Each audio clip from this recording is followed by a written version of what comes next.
Good afternoon. Welcome back to Monte Vista High School here on the Walnut Creek Crawdads streaming network. My name's Harry Setrakian, alongside me, Charlie Limoncelli. Our producer is Jack Brooks. And while it's been a few days since we've been back on the mics here and back on the stream, because the CCL took its break for the All-Star break up in Reno. But we are happy to be back, happy to bring you more Crawdads action. Today's pregame show is brought to you by Up the Creek Records. Up the Creek is a great record shop right next to the Ace Hardware in downtown Walnut Creek. They buy and sell new and used vinyl records, CDs, and cassettes, as well as skateboard gear and a variety of other fun gifts like yo-yos and hacky sacks. They also have an all-ages live music venue that hosts local bands every weekend, so check out who's playing at upthecreekrecords.com or their Instagram at upthecreekrecords. Let's check out what's been happening up the creek. And well, Charlie, it was 5 days ago that the Crawdads played their final game before the All-Star break, and it was a game that broke a 13-game franchise-long winning streak. It was just utter dominance. Walnut Creek went down to Alameda. Well, they went down to Hayward, really, to play Alameda at Chabot College, and it was a lot of what the Crawdads have done to teams, but in reverse. The Crawdads lost that one 13-3, and it was just totally dominant by Alameda. Absolutely. Alameda just had a fantastic game, Harry. They put it together in all phases. Their starter, Austin Ballantyne, had a really nice start. 3 innings, 5 hits allowed, 3 earned runs. But he kind of shut down the Crawdad order. Just those 5 hits allowed. Did allow a home run to Bryden Bull, which ended his day. But that was kind of the majority of the offense for Walnut Creek. Bryden Bull hit a home run. Shane Aldridge hit a solo home run. And that was about it. The rest of the bullpen for Alameda was absolutely nails. 1 hit for the remaining guys. Curran, Ramos, Rossi, and Agosta absolutely locked down. And then on the offensive side, Alameda just batted around on Scott and Johnston to really get things going. Then they got to Tencher a little bit as well. Brand was the only guy to go a scoreless outing for the Walnut Creek bullpen. Carlos Hernandez also allowed a pair of runs at the end of the game. So Alameda just came out and dominated. They had won the game before. They're a surging team right now and going to be a contender for that 3rd place spot in the CCL North. Crawdads are going to have to take care of them, but that's a problem for another time.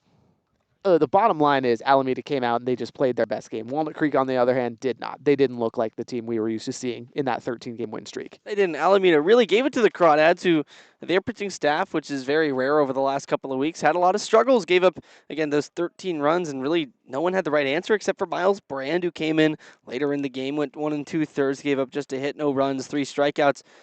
But it's not like they were walking guys. It was just Alameda was putting the bat on the ball and putting the barrel on the ball more specifically.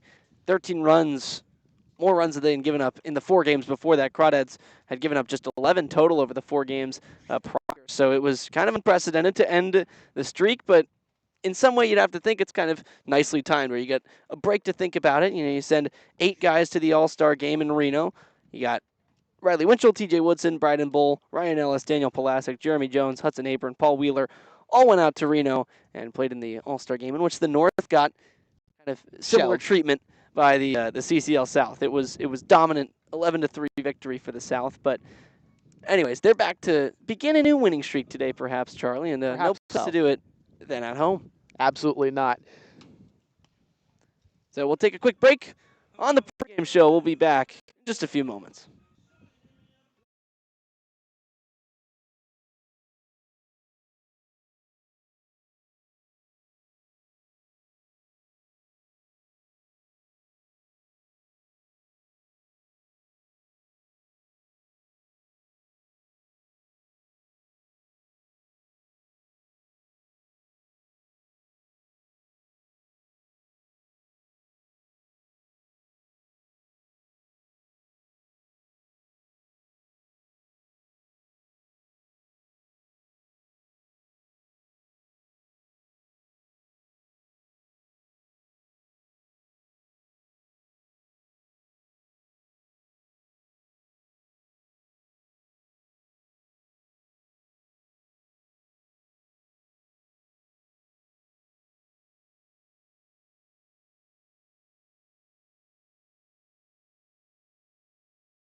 Welcome back to the Up the Creek pregame show on the Crawdads streaming network. Crawdads today facing a team they've only faced twice so far this season, though, in the CCL North. The Menlo Park Legends into town, and Crawdads have not faced them again in a long while. 17-5 coming into today. The second place Crawdads.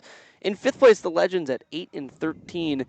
Kind of an unknown matchup as to what to look for, just because these two, again, not a lot of history this season so far. And Menlo really played the Crawdads close last time. It was a 3-1 victory in Menlo Park for the Crawdads, but it was really just a pitcher's duel in which the Crawdads tied a franchise record of 17 total strikeouts. It was totally pitching dominant, very different from their first outing against the Legend, in which the Crawdads tagged them for 14 runs early and ended up just winning 14-10. But it was dominant. So two very different games we've seen from these two matching up, and kind of a mystery what we're going to get today then. Yeah, very much so. This is a Menlo Park team that's going to play the Crawdads really tough. They eventually, I mean, it was kind of a domination in the early goings of the first game between these two teams. Walnut Creek was up 10 runs at one point, and then Menlo Park really rallied in the latter half of the game, brought it to within a 4-run game, 14-10. Walnut Creek ended up winning, and then they kept it close the whole time when Menlo Park hosted Walnut Creek for the first time in 2026 back at Baylands Park. Obviously, the strikeout stuff was dominant for the Walnut Creek pitching staff. The bats didn't really get going to the same degree because Menlo Park's pitching was also rather fantastic, and this is a good pitching staff for Menlo Park. They've got some dudes in the bullpen. We'll see what the starter today goes, but nonetheless, it's going to be a very fascinating contest. Two pretty good teams. That's right, so taking a look at how the Crawdads can get it done today. Keys to the game against Menlo. Starting off, start a new win streak. Lost the one again before the break after the 13-gamer. Why not get off to the right start after the All-Star break? Then two, get production from the new guys. A couple new guys set in to play today. Edward Saeed put on the bullpen roster for today, as well as that behind the starter Brandon Clisby behind the plate. Joe Coupland, a catcher who's now on the roster, ready to go. Yeah, a pair of returning Crawdads. Both Saeed and Coupland played significant action in the 2025 season for Walnut Creek, and they're returning as mid-season reinforcements at a time where Walnut Creek needs them. I mean, haven't really lost anybody yet besides Peyton Rolls earlier in the season, but this is about that July time where you're going to see guys across summer ball start dropping out from their teams and just taking the rest of the year off. So it's a perfect opportunity for them to start getting warm, especially with also to the point of the last key to the game, start a new win streak. It's going to be tough to do that heading to the road trip that Walnut Creek is about to go into. 2 games at Arroyo Seco in Pasadena, then at SLO on Friday. So the Crawdads need to build some momentum today, and those reinforcements can certainly be part of helping to get that started. Coupland will be headed off to Long Beach State next year, and will be catching from the 6th to 9th innings today after the start by Brendan Clisby. Then number 3, get coach number 150. Kind of goes along with number 1 is starting a new streak. No better way to do it than getting coach. Brant Cummings is 150th career win. Couldn't quite do it at the end of the first half, let's call it, but plenty of chances to do it now, and one way to do that is key number 4 with offensive production. A really, really, really brilliant lineup today, set by a couple of smart guys, and it's looking good. You guys will get a look at it later, but it was set by our own Charlie Limoncelli and Austin Oda. Yeah, we may or may not have had a hand, had a nice chat with manager Brent Cummings. I mean, he makes the final decision. Austin and I just had a little bit of influence. We suggested the outfield and then perhaps the batting order. So if the Crawdads lose, blame Austin Oda, the general manager, for putting together a bad lineup. It's pretty similar to how it's been looking, and It was a lineup that's had a lot of success. So either way, I guess we could give you some junk if they lose, but I don't think so, because this lineup looks pretty darn good. That it does. Then finally, just to close the gap on SLO, you mentioned it. We going down to SLO, I should say, a couple days from now on the 10th of July, and that'll be a big game. 1-2 in the CCL North right now. Crawdads had that one spot for just a moment after taking a victory before the Alameda game, but then of course the loss puts the winning percentage now below SLO. So just continuing to close that gap before their head-to-head meeting in a few days after SLO has really just put it to the Crawdads this season so far. 2-0, both on the turf at Monte Vista, so got to go to Sinsheimer Park and take one away from the Blues. That they do. What also helps the Crawdads, though, is that San Luis Obispo has to play a bunch of teams in the South. They play both Arroyo Seco, they play Orange County, and they play the MLB Academy. 3 really good teams right now that are going to play them tough. So Walnut Creek has to hope that San Luis Obispo loses one or two of those games and then can win themselves against San Luis Obispo on Friday and try to steal first place in the North. First pitch coming up shortly. We'll be back with lineups and pitchers and defense, and we're going to take a break. Until then.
after a slightly longer than usual break. Welcome back to the Crawdads Streaming Network. Today's first pitch, time and temperature, brought to you by Meadowlark Dairy, an official partner of the Walnut Creek Crawdads. Meadowlark Dairy bringing Old Town vibes and family fun since 1919. Temperature 70 degrees, a bit breezy, almost a bit gusty, a little chilly with the wind. And first pitch probably going to be about 4:10, was originally scheduled for 4 p.m.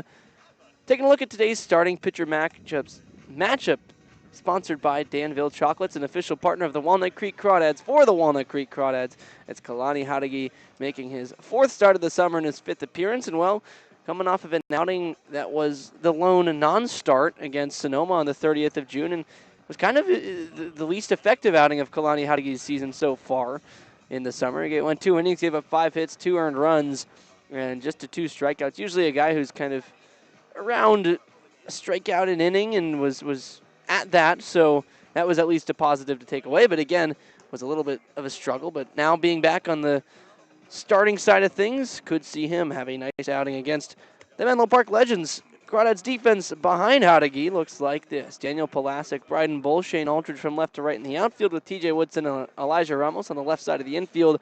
And on the right, Carlisle and Taylor. Brandon Clisby will do the catching for the first 5 innings of this one, with Ryan Ellis also in the lineup, DHing today. Those are the 9 behind, the 8 behind Kalani Hadagi. It's kind of become more consistent, this alignment. You get Ramos and Woodson on the left side with Carlisle at second, Taylor at first. We're getting some consistency here now later in the season. Yeah, that same thing in the outfield. I mean, Pulasic and Bull are kind of the everyday guys in left and center field, and then it's a bit of a rotation between Aldridge and Perez playing right. So Mason Griffin stands in to lead things off against Hadagi as his first pitch is fouled back. Welcome back to CCL regular season action. First pitch officially at 4:09 p.m. Mason Griffin, Paul Wagner, and Ryan Duran to lead things off for the Legends. Then Eric Altmark, Joey D'Amelio, and Michael Aikawa is the 1-0 to Griffin's sliced left and fell. Goes down 0-2. Then to round it out, Isaac Fendel, Casey Levitt-McGee, and Ethan Jackson. Now the lineup is set up for the Legends today, looking to beat the Crawdads for the first time in 2026. 0-2 in their efforts so far. And 8-13 overall, just 3-10 on the road. So against a Crawdad team that plays very well at home, a team that does not play well on the road in the Legends. It'll be a tough mountain to climb, especially with Hadagi on the mound, who's been such an excellent starter. Yeah, that he has. He's been really fantastic at commanding the zone. The stuff has lost a bit of velo over the last couple of starts. He's sitting about 87 rather than 90, but this is a Menlo Park team that the last time they were here, Harry put up 10 runs. Probably not going to happen today for either team because the wind is blowing straight in. 0-2, up and away with a fastball. And even then, those 10 runs were kind of later in the game after the Crawdads had already sort of put it away on offense. Exactly. It's a 1-2 from Hadagi's, popped right up back behind the plate towards third base side. Clisby racing overran it a little bit, off the glove and out. So second life for Griffin. And Clisby, a good beat on it initially, just again, was running hard after it. Couldn't quite get the spot and stay there. Yeah, it was just a touch too fast trying to get there. He almost had it. He's got speed behind the plate, too. I mean, he does have a lot of it. He's played left field rather effectively for a game in San Bruno. Yeah, he's got the frame where he's good behind the dish. I don't think that's where he's going to be long term. 1-2, swung on and missed. Holding on behind the plate is Clisby, and that's how this game gets started. And I only say that just to close this point out, just because I think Clisby's value as a runner and as a defender is probably going to be best served in the outfield long term. So Paul Wagner now in, a righty facing the righty Hadagi. Wagner, like Mason Griffin, who led off, has played in both games against the Crawdads so far. Just 1 for 6 with the 1 hit, a triple. As he watches a slider bite the outside corner for a strike. Kalani looks really good right now. He's just dotting the strike zone, forcing Menlo Park to swing at pitches. That's exactly what you want from your starter. 0-1, fastball's right there, 0-2. Yeah, he looks pinpoint. Love what I'm seeing so far. Question is, can he give the Crawdads a bit more length? He's gone 2 innings. Most of his outings is the 0-2 just outside for a ball. Even the one against Sonoma on the 30th out of the bullpen. He went a couple of innings. Yeah, as long as outing is 4 innings, but I think we can probably expect about 3 today. 1-2. Swing and a miss. Well, if he keeps this up, he's going to strike everybody out on 4 pitches. That would be ideal for Walnut Creek. They would love that. That would be an absolute dream. So a great start for Hadagi so far. 2 up, 2 down, 2 strikeouts. Both swinging, one on a changeup in the dirt, other one in a elevated fastball. He's doing it a couple of ways, just 9 pitches thrown. Now it's another righty. Ryan Duran swings and misses way behind a fastball. Yeah, that's a Bayou fastball there from Kalani, just going right after him. So ahead of yet another legend. A slider just off the outside, taken for a ball. Really nice pitch. Yeah. Lots of late break at the end of the plate, and then Clisby, I thought he did a nice job kind of framing it. I think it was definitely too low still, but almost called a strike. Ball and a strike. The pitch bounced slowly towards third. In comes Woodson on the grass, gets the short hop, throws to first, and it's wild and away from Taylor. As now Duran up to second easily.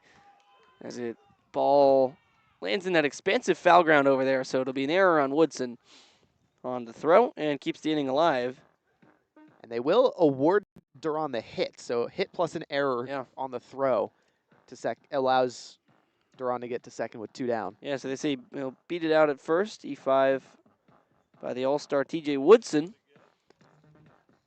Has Menlo Park now kind of in business, 2 down though. Eric Altmark standing in. He had his season debut last time against the Crawdads. 0 for 2 with a strikeout. Did not have his best start.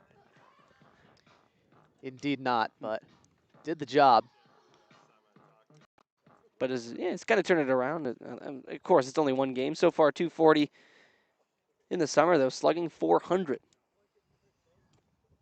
The first pitch he sees with now Duran on second.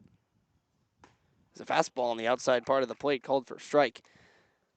Hadagi able to command the outside parts to the righties and the lefties so far. He's nailing it. He's ahead 0-1 once again. Yeah, he doesn't look phased at all. He's just attacking the zone, both sides. Next one's a breaker in the dirt, taken for ball 1. Even stings at 1. Though he's gotten ahead of all 4 batters so far. And so far, seeing the results as to why it's important to do so. 2 strikeouts and a weak base hit. Could have potentially had a play at third to get the out, but not to be. Yeah, it was very softly hit over towards third on the infield grass. Took a pair of bounces. I think even if the throw had been on the line, Duran might have beaten it out. Yeah, very softly hit, so a lot of time to kind of run to first before it was gloved. 1-1 pitch hit high to center field, but Bryden Bull is positioned almost perfectly. Now back into his left, a few hops, and makes the catch. So puts it away. The 1 base hit amounts to nothing for Menlo Park in the first inning. A nice frame for Kalani Hadagi.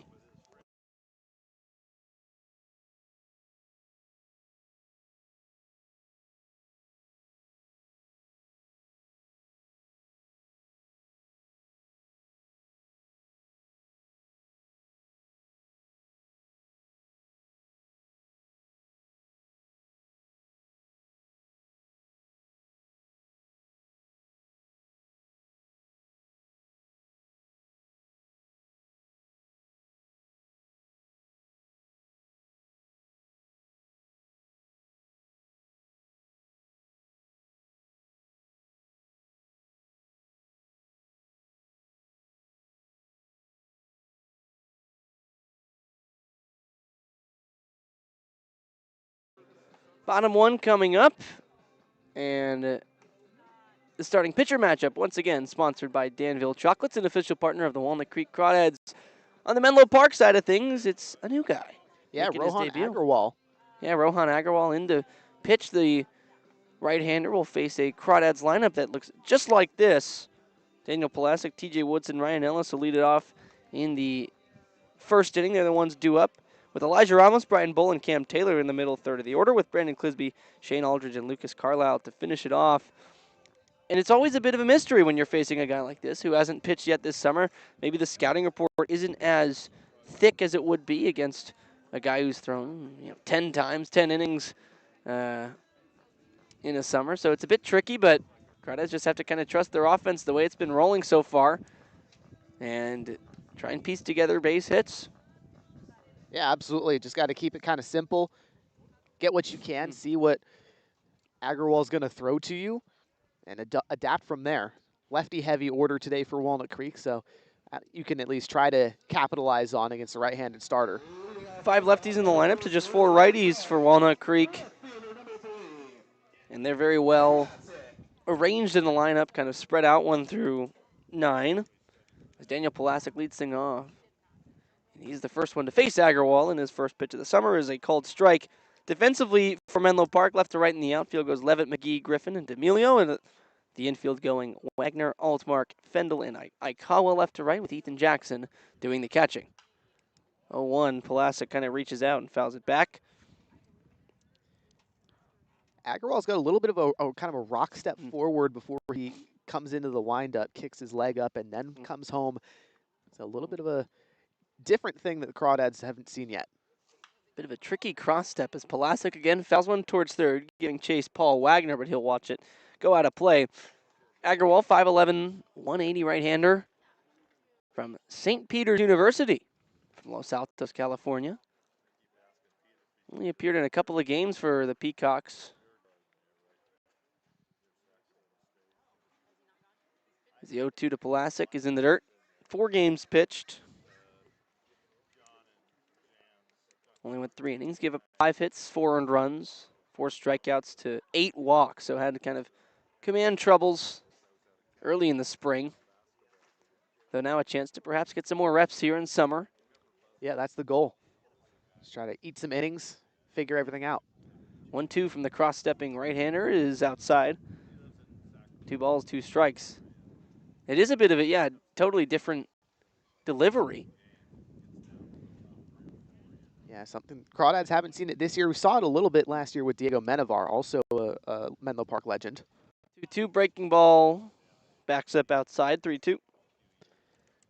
He had that kind of rock step that eventually the Crawdads were able to figure out, and they've also kind of shellacked Menevar the first time they faced him this year.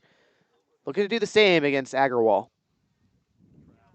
3-2 is outside, so first batter faced is a walk, kind of similar to how his spring season went at St. Peter's. As now TJ Woodson going to step up. One of the, again, 8 Walnut Creek All-Stars, and well, no surprise, TJ Woodson hit a double in the CCL All-Star game. The CCL's leader, TJ Two Bags, had himself a 2-bagger. Yeah, had a 2-hit game. He was fantastic against the CCL South pitching, which is notoriously fantastic. Pulasic goes. Jackson throw down is way late.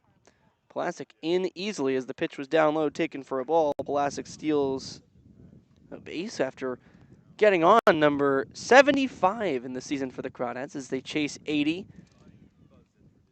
And for Pulasic, that is his 6th. Excuse me, the pitch was called a strike, so an 0-1. Woodson squares to bunt, pulls it back, it's a ball. Like the move there from Woodson. Try to get a bunt down, not a pitch that you're going to be able to get it there with a high and tight fastball, but that's the right idea. Try to move Pulasic 90 feet closer to home and let Ellis drive him in. Ryan Ellis, excellent contact guy on deck. 1-1 to Woodson, breaking ball outside, 2-1. Stuff moves really well for Agarwal. I mean, it looks good, just hasn't been able to locate it so far. And speaking of Diego Menevar, he's going to get up and warming for Menlo Park. There you go. TJ Woodson squares the bunt, and he bunts it into his helmet. Yikes. And good thing he missed the face beneath the helmet. That's why they've got it on. It's not a Max Scherzer-like situation. In BP, what was that, 2018? He bunted the ball into his eye and had a big black eye during the game. That's an incredible pull right there, Harry. But, yeah, thank for Woodson didn't end up catching his face like that. It's June 2019. Yeah, he fouled the ball off his own bat. Struck him in the face. He broke his nose. That's right. I think he had a pretty good performance on the mound that day, too. 2-2 to Woodson. He waits on one and fouls it away. Yeah, just ahead of the slider there. Really slow break and moves well far away of the right-hander.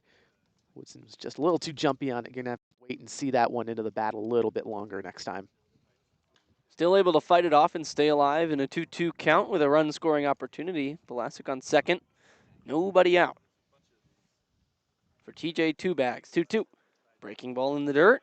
Woodson takes and Velasic stays home at second. It's a little bit away from Ethan Jackson, the catcher, but he got out in front of it. So now another 3-2 count for Agarwal, who's had a bit of trouble with the command to start things off. Yeah, not exactly unusual for him, though. That's what he really struggled with this spring. 8 walks to 4 strikeouts with St. Peter's. So with 3-2, Woodson takes ball 4 inside. Another rather easy take in a 3-ball count for the Crawdads, and that'll warrant a meeting right away. Actually, pardon me, Menevar, just a guy that's watching out for balls. I believe Aaron Lewis is actually warming up in the bullpen for Menlo Park at the moment. But nonetheless, tricky situation with Mr. Crawdad at the plate and 2 on already in the bottom of the first. Home plate ump going to go up and say, it's been enough time to break things up. And it is not Aaron Lewis, though. That is his number on the roster. Number 17's out there, but Aaron Lewis throws with his left hand, among other dissimilarities between the pitcher and the bullpen. But anyways, Agarwal stays out there now, has to face Ryan Ellis with a runner in scoring position, 2 on and nobody out. Crawdads yet to need to really put the ball in play here so far. Two back-to-back walks. Have them in business in the first against the new guy, Agarwal. First pitch to Ellis, taken outside for a ball. And also notably, Crawdads fans, the wind has shifted from blowing in from center field to out to right from center field. So this is a prime opportunity for Ryan Ellis, pull side left-hander, to lift the ball in the air. And actually, just as I say that, the wind's heading back in, so never mind. Pretty gusty today. 1-0, Ellis takes outside again, arm side miss from Rohan Agarwal, who's just not able to find the zone right now. Crawdads probably pretty confident up there, saying they can take till they maybe get a strike or just keep taking. No reason to get the bat off the shoulder. 2-0 to Ellis, and he'll take again down low. 3-0. Yeah, fastball's just not hitting where Agarwal wants it to go. I mean, that last 2-seamer was very close, just too much arm side run away from the left-hander for it to really be called a strike. Now you're in a precarious position here. Went with the changeup 2-0, now a 3-0. That's a fastball, and that one connects with the zone for a strike. If I'm Ryan Ellis, I might even take till I get 2 strikes. Agarwal hasn't shown much of it yet. 3-1 pitch. Ellis takes at the bottom of the zone for a strike. I think they're going to call the check swing on Ellis there, because that ball was certainly inside. And no third base umpire here today. The umpire at second, and crew, so no appeal. That was called on the pitch, I think. Anyway, another 3-2 count, 3 straight. Ellis swings and hits this one back up the middle past the dive of Altmark. Coming around to score, Velasic, as Griffin gathers in center. He'll have no throw. It's an RBI knock for Ellis. And that's what he does. 2 strike counts. He's going to put the ball in play. Nice contact swing. Drove it up the middle. Great 2-strike hitting, just sending it right back where it came from. Not doing too much, but doing just enough to get it past the outstretched glove of Eric Altmark. Now another excellent contact hitter, and Elijah Ramos stands in. 2 for 8 with 3 runs batted in against Menlo Park this season so far in a couple of games. Chance to drive in another run. With Woodson at second, he takes strike 1, a fastball down the middle.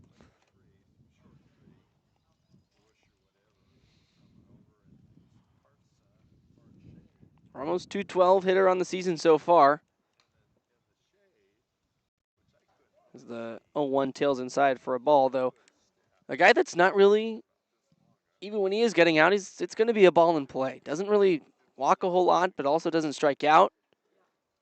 While the average isn't quite where he might want it, he's an excellent contact hitter. Both runners go. Pitch gets away from Jackson. They'll Take second and third. Woodson to third. Ellis to second.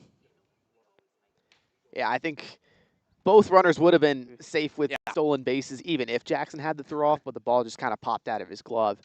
And also, to your point on Ramos there, Harry, he's been fantastic against teams named the Sonoma Stompers. Everybody else, he's kind of struggled. 2-1's pulled foul. Goes 2-2. In the cleanup spot today, I kind of called this a couple of games ago. He was in the same situation as he's kind of the leadoff of the middle of the order, the middle of the order, which has sort of struggled to produce runs for the Crawdads a bit recently. It's been the bottom kind of setting things up for the top for the most part. But now a 2-2 is waited on and fouled back. It's a good swing there from Ramos, just a bit too far under the ball, waited on the breaking ball. He saw it the whole way through, but the swing was just a bit too far under. Nonetheless, all you got to do is put the ball in play and score the second run of the game for Walnut Creek here. Yeah, when you foul pitch directly back like that, they always say you're right on it, just a little under. So now a 2-2. Ramos up and in. That one gets him. Hit by pitch, drilled him square in the back. So he gets lit off the hook in a 2-strike count.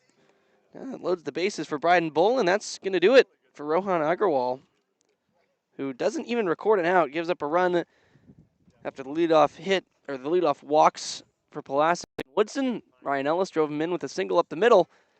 It's going to be a new arm for Menlo Park. We'll take a quick break and let you know who it is.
Patrick Richardson on to pitch, a guy who was in the CCL last year for the Stompers, I believe making his debut as of what we, at least with what we have.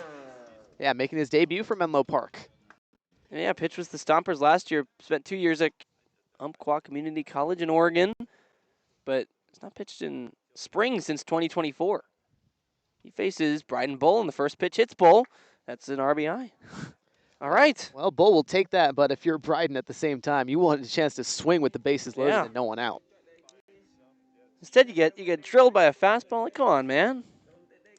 That doesn't feel good. You'll take the free RBI, though. It's a good result either way. Is now Cam Taylor going to be the one to stand in? So same situation, nobody out, bases loaded.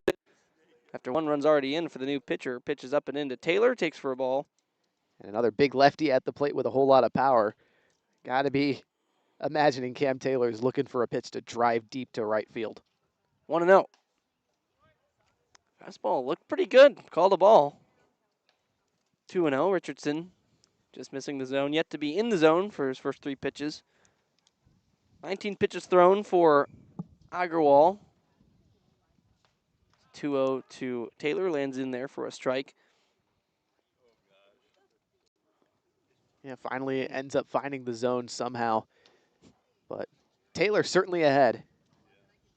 2-1, way outside ball 3, so another run is threatening to come in here in the first. With Ellis on third, Ramos on second, and Bull on first. It's been a mess of a first inning for Menlo pitching. Taylor goes after the 3-1, grounds it to short. Altmark's got it. He'll step on second himself and go to first for the double play. Crawdads trade 2 outs for a run and lead it 3-0. Not exactly what you're looking for Cam Taylor, but it does play another run, so the Crawdads they'll take it at the end of the day. You're up 3-0. And also the left-hander Noah Klub warming up in the Menlo Park bullpen too now. So Brandon Clisby now up in a bit of a different inning all of a sudden. 3 runs are in, but now just a runner on third with 2 out instead of bases loaded, no outs. But 3-0 Crawdads lead. Patrick Richardson deals to the righty, and it's in the inside corner for a strike.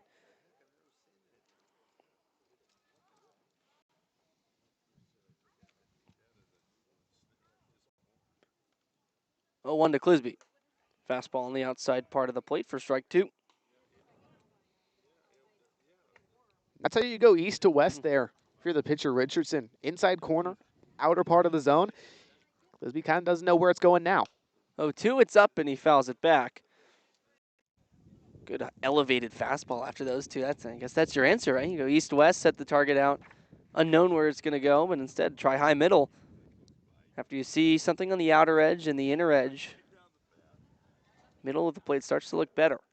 Now 0-2, Clisby just stays alive. Yeah, taps it off the end of the bat. It actually kind of catches him in the chest on the bounce.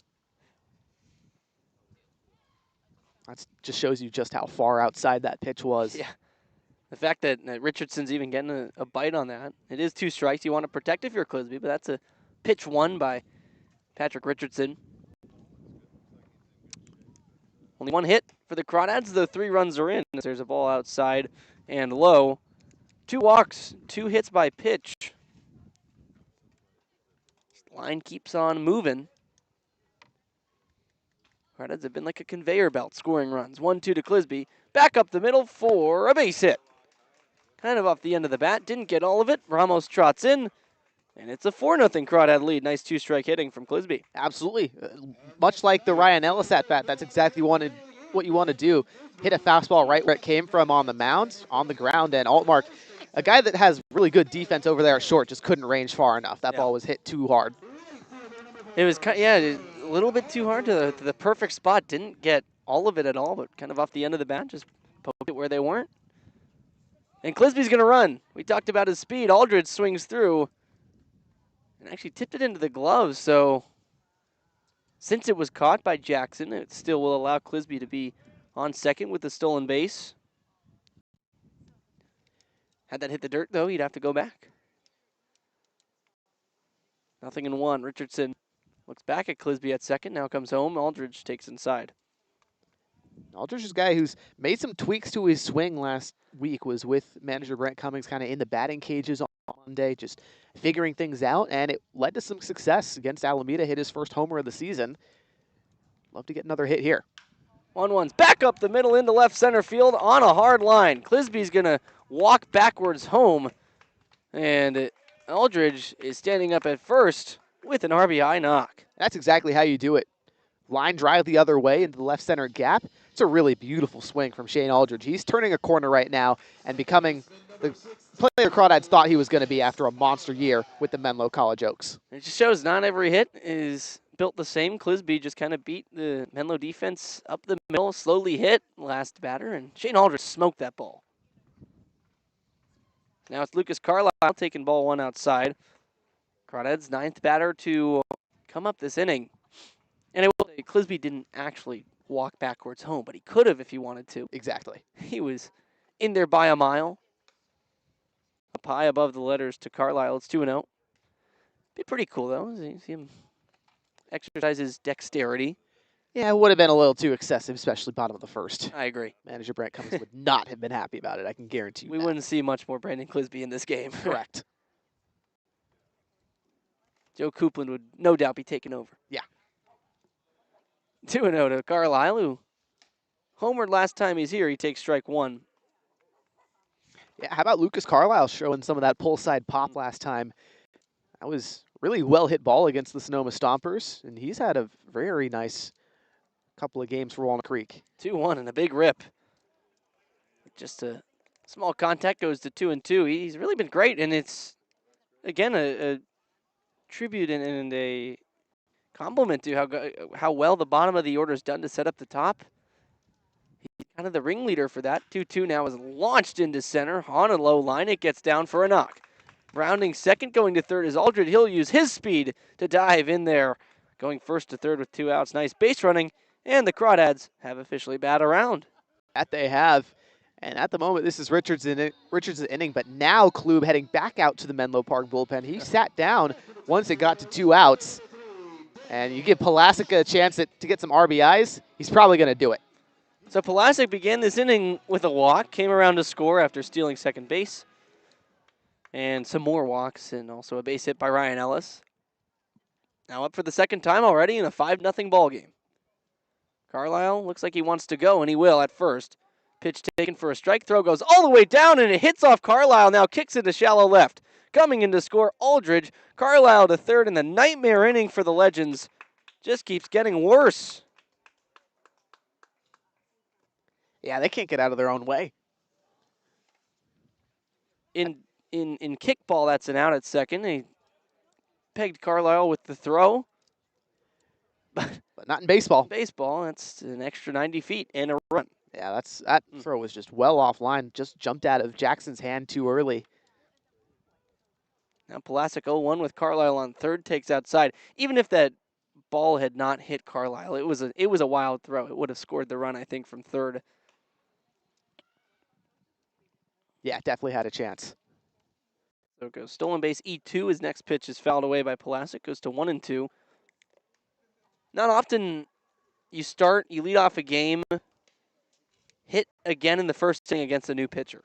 No, that's kind of unheard of, even in the CCL. 1-2. Palasic pops it up right to short. Altmark going over, but Wagner, the third baseman, will actually be the one to call it and put an end to a wild first inning. A lot of walks and a couple of hits bring home 6 runs for the Crawdads in the first. They're up big to start it.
Top of the second for Kalani Hadagi, who hasn't been out there for a good long while after the Crawdads put up 6 runs.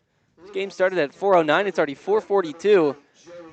So the Crawdads defense perhaps has been put on ice a bit, but they'll take a 6-run cushion. It's an entirely new ball game now for Hadagi to pitch in. can attack these hitters as it's 5, 6, and 7 due up. Joey D'Amelio takes strike 1 to begin things against Hadagi, who had 2 strikeouts in the first. Only faced 4 batters. 0-1 slider outside.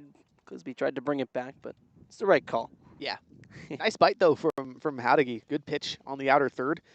That's going to be deadly to the right-handers. Tough to lay off.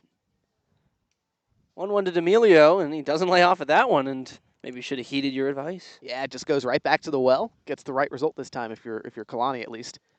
It's got to be such a tough feeling as a hitter. You spit on the one before. It's also a tough spot, and then go after it after you know. There, he's learned from it again, though. Takes ball 2.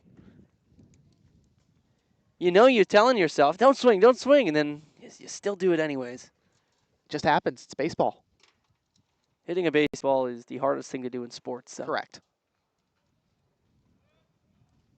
I sympathize as a 2-2 comes in down low for the third ball of the at-bat. 3-2. First 3-ball count faced for Hadagi. The first 2-ball count even. It's really effective getting ahead of guys in the first inning. Now a payoff pitch is hit hard to center field. Chasing Bull back, though he's got a beat on it and a couple steps shy of the warning track. He'll pull up and make the catch. That's why everything's kind of an out if you hit it to center field. Bryden Bull's able to run down pretty much every fly ball hit to him. I mean, not that one was extremely challenging per se, but you know, he certainly did the job well by tracking back. So 1 down for Hadagi, continues to work pretty efficiently just through 15 pitches in the first inning. Now faces Michael Aikawa, who a front door breaker, falls in for a strike. Aikawa, 154 batter on the season so far, but the on base, 359. Guy who can work a walk, find several ways to get on base. Next delivery to him, swung through a fastball. Goes to no balls, 2 strikes. As Hadagi's continued to be a first strike machine. 6 straight batters, 6 straight first pitch strikes. 0-2, Aikawa watches one in the dirt. Solid waste pitch low and away. Kalani just couldn't quite tell that. Almost looked like a cutter, a little bit of a mix between the slider and the fastball. But anyway, it was just too far outside. You'll live with it, though. 1-2 count. You can go anywhere for the put away. Yeah, had some more movement and also a little bit of juice on it. 1-2, that one off speed, up and in. 2 balls, 2 strikes now. And D'Amelio, after the flyout, down to 0 for 5 on the season against the Crawdads. And Aikawa, like him coming into his at-bat, 0 for 4 now. Half swing on a pitch outside did not go. Back-to-back full counts for the Legends. Already kind of an improvement from last inning in which Hadagi just dominated the first 2 batters. 5-pitch strikeout and a 4-pitch strikeout. Yeah, absolutely. You got to make Hadagi work, see pitches, work his pitch count up, try to get him out of the game as soon as you can. 3-2 is bounced foul.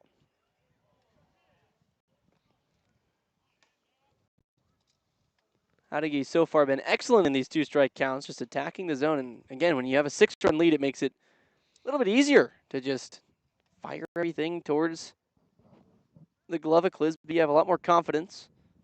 3-2 though, lands outside for ball 4. First walk of the day for Hadagi and second base runner of the game for Menlo Park. Yep, just tried to get the fastball low outside corner, couldn't end up locating it. And Aikawa, very patient approach for him. Saw a lot of pitches. It's exactly what you need to do for Menlo Park right here, down by 6. Try to get something going. Isaac Fendel now stands in. He's hitless in his last 9 games. He sees a pitch on the inside for a strike, though does have a hit on the season against the Crawdads. His last hit was June 19th against Sonoma. Wow. It's been a while.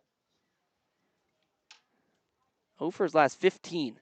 Next one comes in, he fouls it back right on that one, but now down 0-2. Has to fight. That he does, and also doesn't help that Hadagi could potentially go to one of your soft contact inducing pitches, try to get a double play. So Fendel, you can get out in more than just the strikeout. Got to be careful. He shoots one the other way, foul. Stays alive again. Not the greatest speed on first in Aikawa, just one stolen base this season so far for a team that runs pretty well. 59 stolen bases on the year. Fifth in the CCL North, or in the CCL overall. Yeah, that's surprising. I mean, Legends are definitely a speedy team, but I didn't know that they had that many stolen bases. So Aikawa will go. Pitch is swung at and popped behind first. Taylor, long run into foul ground, but it will land out of play behind the Crawdads dugout. So we got to do it again in an 0-2 count.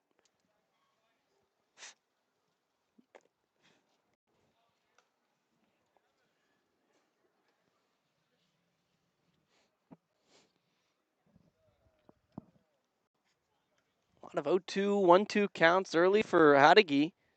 Couple 3-2 counts to start the inning now as it kind of rained back in 0-2 here to Fendel, but Fendel fighting. Looking for, again, his first hit in 9 games. Pickoff attempt is in the dirt, but kept in front by Taylor.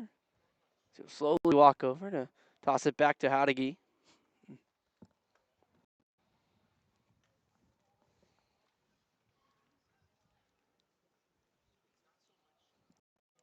Fendel really trying to break out of a slump here.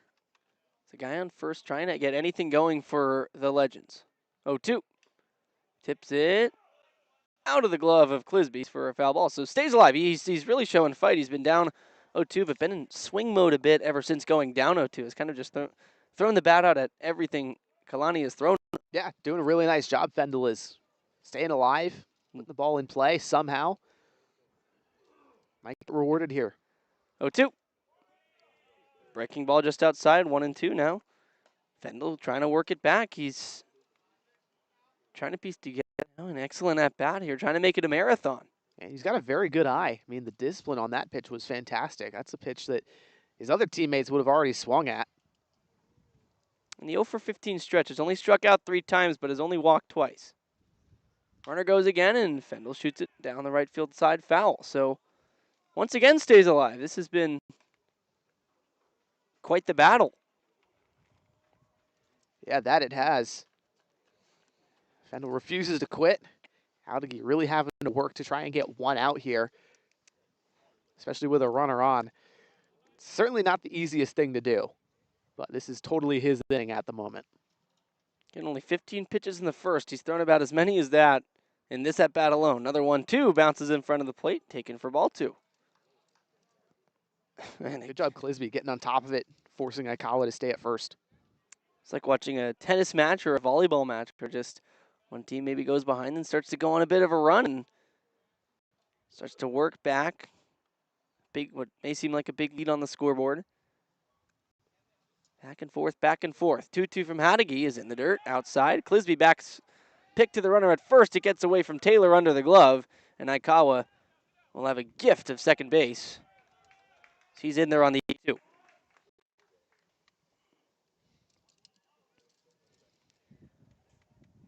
Talking before the game with Brandon Clisby, he was saying that Michael Aikawa, a good friend of his, maybe trying to get him off first there, maybe a little extra motivation to make that throw. Yeah, potentially just a little bit.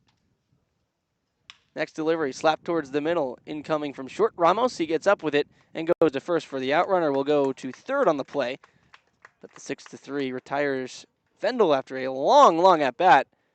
Ends up being really good team at-bat. Yeah, very much so. Fendel, you'll take it. You move the runner over, not exactly with your own power, but the result is the same nonetheless. And now you bring up Casey Levin McGee, former Crawdad, who's having himself a really nice streak at the moment. Just 200 on the season. But again, does possess excellent hitting ability. First pitch to the tall lefty, he's taken for a strike. He thought about it, but held up in the end, no matter. How about the dark green bat that Levin McGee's using, matching his jersey color? I like that. I used to have a green wood bat like that. This one flared away, fell. Goes down 0-2. So again, I mean, it's every batter so far, all 8, Kalani Hadagi has thrown strike 1. And that gives you the living picture as to why it's such a benefit to get strike 1. He's been dominant. Levitt McGee 4 for 4 on the 2nd of July before the break. Takes up and in for a ball. And what a game that was. Yeah, 2 doubles and a homer. Yeah, he just mashed against the Seagulls. I mean, that's a pitching staff of the Crawdads have certainly capitalized on as well. 1-2, watches it outside. 2 balls, 2 strikes. But nonetheless, a 4 for 4 day is impressive with 3 extra base hits. One of the best days you can have. Absolutely, and literally just a triple shy of the cycle, too. I was lucky enough to see the Giants game in person yesterday. It was a great game. I say lucky enough because they won, which is pretty rare, but Elliot Ramos had a similar performance, had a triple and 2 homers, and the triple ended up being a Little League home run in the first. 2-2, upstairs, 3-2. So that's 4 straight batters going to a 3-2 count on Hadagi, who really just ran through the first inning. He's really had to do some work in the second here. The Legends already vastly improving their at-bat quality.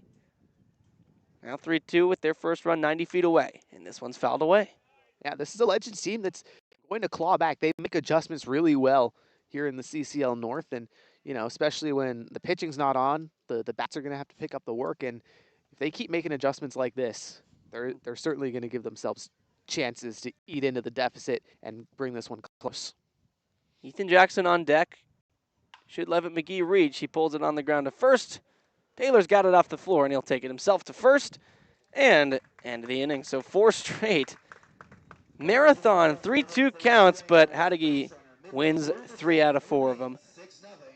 To the bottom of the second we go. Crawdads up 6.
Bottom of the second, Crawdads command a 6-0 lead. Getting out ahead has been a trend when they play here against Menlo Park.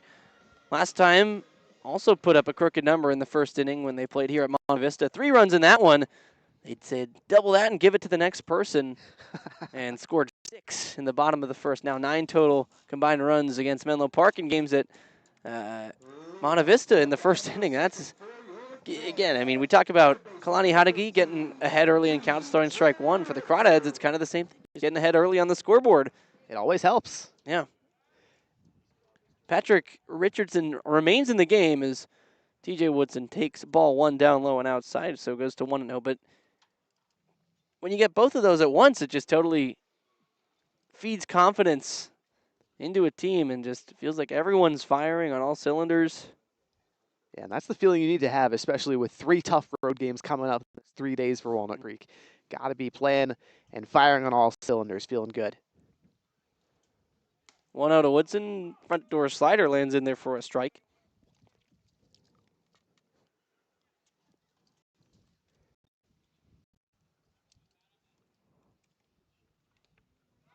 Next one, 1/3 of a swing, but Woodson got a piece of it and fouled it back. So pitch came riding in. Kind of misfortunate with that one. Yeah, I think might have gotten the knob of his bat as a foul ball, so that's really unlucky for TJ. Richardson working quickly. 1-2 to Woodson's up high. 2-2. Hardly have time to think. Richardson goes back into his windup. Yeah, that's smart. Just capitalize. Do all you can. try and get things going. Hold on, here he goes again. 2-2. Woodson, hard up the middle, base hit past the dive of Fendel. He's on for the second time today, a walk and a base hit now. As it brings up the guy who had the first Crawdads hit, first run batted in of the day, Ryan Ellison. He's been doing it all season long. He's been flexing his muscles too. You look at the CCL North leaders this season in isolated slugging percentage.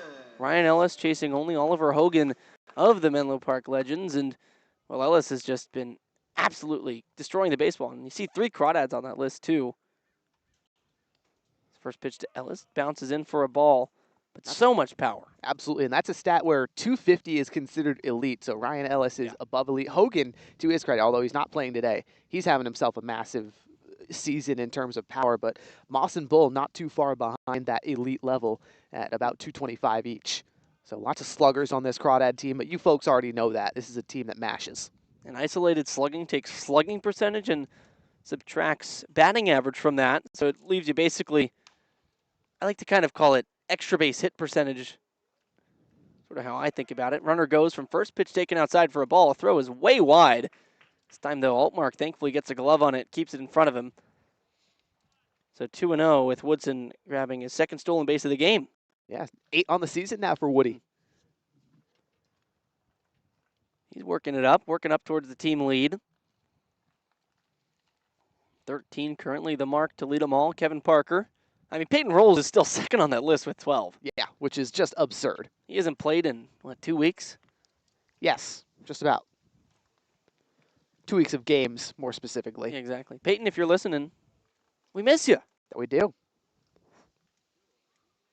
2-0 to Ellis, up and away, ball 3. 3 balls, no strikes. Back on the isolated slugging mark, if you think about, again, batting average subtracted from slugging percentage, I mean, it's a pretty high mark for Ryan Ellis either way. As the next one comes in, up and in, he'll take his walk to first, ball 4. So how about Woodson and Ellis kind of having the inverse days? Woodson started his day with a walk and then a single, and then Ellis singled and then a walk. It's funny how that works. It's the beauty of baseball, though, Harry. It sure is, and so regardless, though, same scenario. They both get on base before and after each other, and Elijah Ramos comes up with 2 on and nobody out and swings through the first pitch for a strike. Ramos, his first time, got drilled. Yeah, it worked into a 2-2 count, and then that was the last batter for Agarwal, and he just completely whiffed on the 2-2 pitch. 0-1 to Ramos, slapped out to right. That'll get down in front of the right fielder, D'Amelio. Getting the stop sign at third is TJ Woodson. They go station to station as Crawdads on the brink of another big inning. Yeah, and that's the right approach there. Got to hold Woodson, but how about that hit from Elijah Ramos? 0-1, saw a breaking ball that he liked, serves it the other way. Classic. So now Bryden Bull once again gets a chance to bat with the bases loaded and nobody out. First time up, he was the first batter to face Patrick Richardson. He got hit in the elbow. Free run batted in, but now he's got a chance to swing it. This one gets away from the catcher, Jackson, and it'll bring home Woodson from third. Going up to third, Ellis. Up to second, Ramos, a wild pitch. Brings in another run. Bryden Bull, the run-scoring machine today without doing anything. Yeah, that's the best day, frankly. Get a couple of free RBIs, you'll certainly take it. And also notable, Harry, Bryden Bull whipping out that baby blue bat for the first time this season. It's been in his bat bag all year long, but he hasn't used it in a game yet. Blue for Bull. 1-0, now second and third with nobody out. He hits a high chop to short. Altmark chasing in. He'll grab it knee level and fire over at first. But the run will score from third, also moving up Ramos from second to third, so he will get the 1 RBI on the 6-3 putout. And while he doesn't get credited, of course, for the RBI and the wild pitch, he's at the plate for 2 runs there. That he is. He'll take it. I mean, sure. Just another case where Bryden Bull, hard hit ball, just couldn't quite elevate it. Yeah. And robs him of a hit.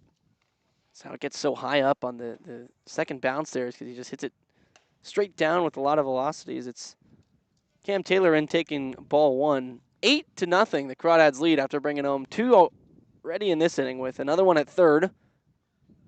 Cam Taylor at the dish. Takes outside for a ball, 2-0. Taylor, kind of the only guy who had a tough AB in that first inning. Running into a double play to Eric Altmark. Took it to the bag himself and threw to first with plenty of time, but still drove in a run with that one.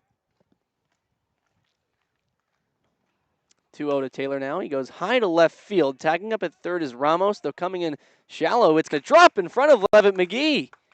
Just never really had a beat on it. So Ramos will come in, and it's a base hit for Taylor.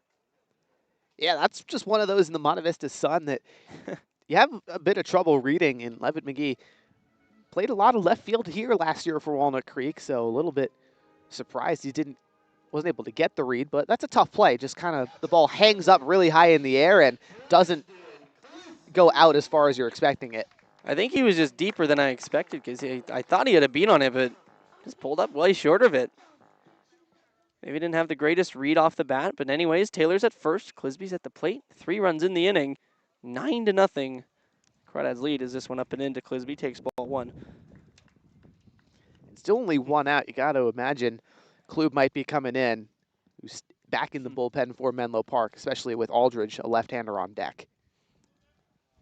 Would perhaps be the move you'd think of then. Also with Pulasic, he'd be in the hole, the lefty to lead things off. Could be the final batter for Paul Richardson. Or Patrick Richardson, excuse me. That one fouled back by Clisby. 1 ball, 1 strike. Richardson, not his day. Not the day for Agarwal or Richardson, both on debut today. Combined to give up 8 earned runs out of the 9.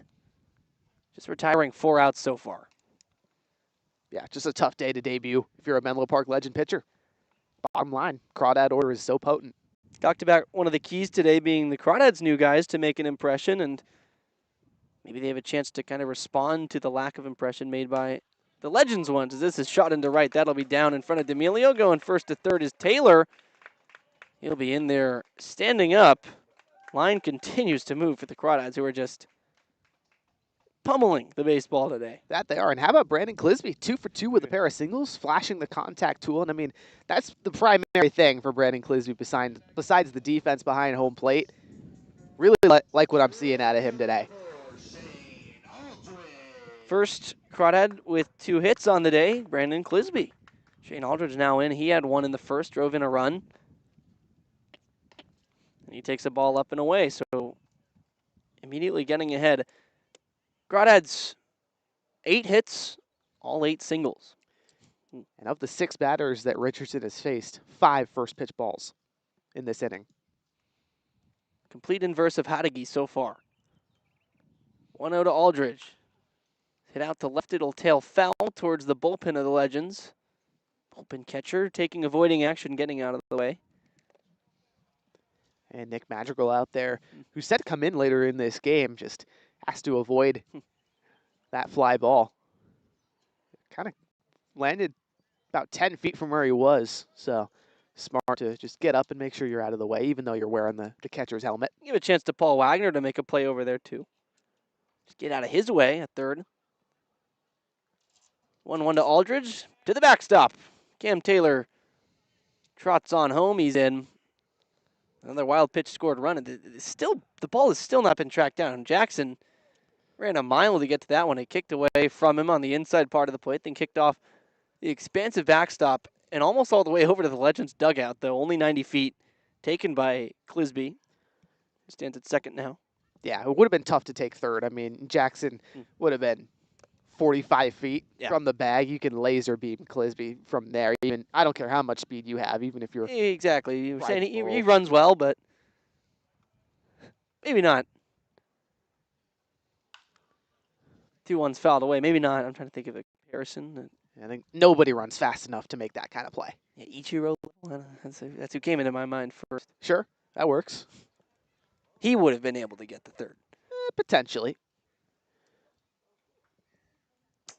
Aldridge stays alive with that foul ball, and as Clisby another run standing on deck, or on second, excuse me, with Lucas Carlisle on deck. The line drive smokes Richardson in the back. Oh no, he goes down, rounding third. Clisby will score, but Richardson took that one hard, and my goodness, you hope he's okay. Yikes. That's really tough. I mean, that's a ball shot out of a cannon from Shane Aldridge. And I mean, yikes, you just hope Richardson's okay. We're going to step aside while they tend to him on the mound. I think it got his back, and I'm hoping that's it, but 11-0, Crawdads lead.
So new pitcher coming on. Patrick Richardson did walk off under his own power on the field. Didn't see it during the break, but he did get up, walk off.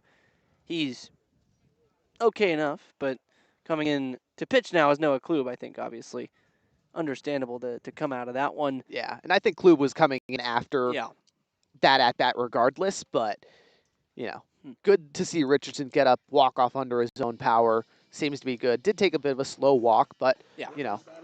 After getting hit in the back with a really hard line drive, anybody would. So we just hope he's continues to stay okay. So Klube inherits a situation where a runner's on first. That's Shane Aldridge out there, and now Lucas Carlisle gets to face a lefty, and he takes strike one on the inside part of the plate.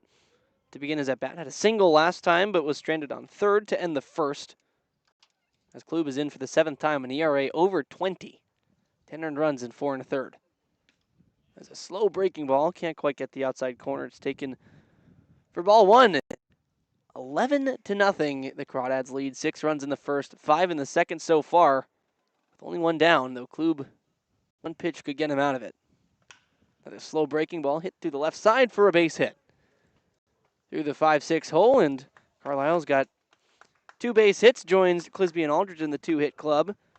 And that's now 4 straight hits for the Crawdads. Yeah, look at how about the bottom of the order, Harry? You talk about this so much, but the bottom of the order is 6 for 6, and they all have singles. Clisby, Aldridge, and Carlisle, 2-hit games. That's just fantastic. And now you get this guy to come up in a run-scoring situation. Situation he's been so great in so far this year. Chance to score another run as he takes up and away for a ball. Already his 3rd time batting in the 2nd inning. Wow, Sheesh. that's a statement. Plastic 21 runs driven in this year. 12, excuse me. Flip it around. 1-0 to him from the lefty. He's taken for a strike. 12 runs batted in. That's up towards the top of the team. 15 for Kevin Parker. It's a Parker leads in RBI and stolen bases and not playing today. Indeed not. Gets another day off. 1-1, a slow breaking ball landing on the inside part for strike 2. Parker did get hit in the hand in Sonoma. It's been kind of nursing that back. Yeah. Nothing broken, but just a little swelling. Yep. Can't be comfortable. 1-2, Pulaski takes inside, another breaking ball looking for the front door. And big 12-6 curveball that Klub's got there.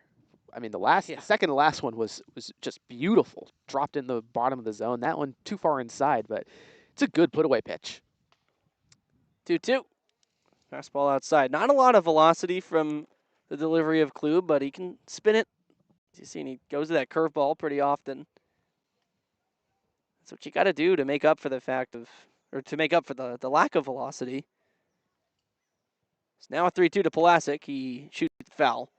Gonna be just a cue shot. Also notable, Kalani Howdigi is in the bullpen just warming up again, throwing some pitches because he's had yet another extended sit down when the Crawdads have been at bat. Might have a word with his offense, but you guys are too good. Stop, I want to be in rhythm. 3-2 to Pulaski, ball 4. Crawdads have batted around for consecutive innings. This is dominance. Yeah, pure dominance. Now just still 1 out. You give TJ Woodson a chance to knock in some runs here.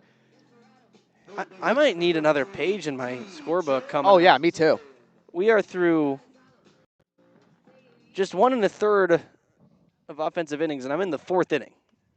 Oh, wow. Yeah.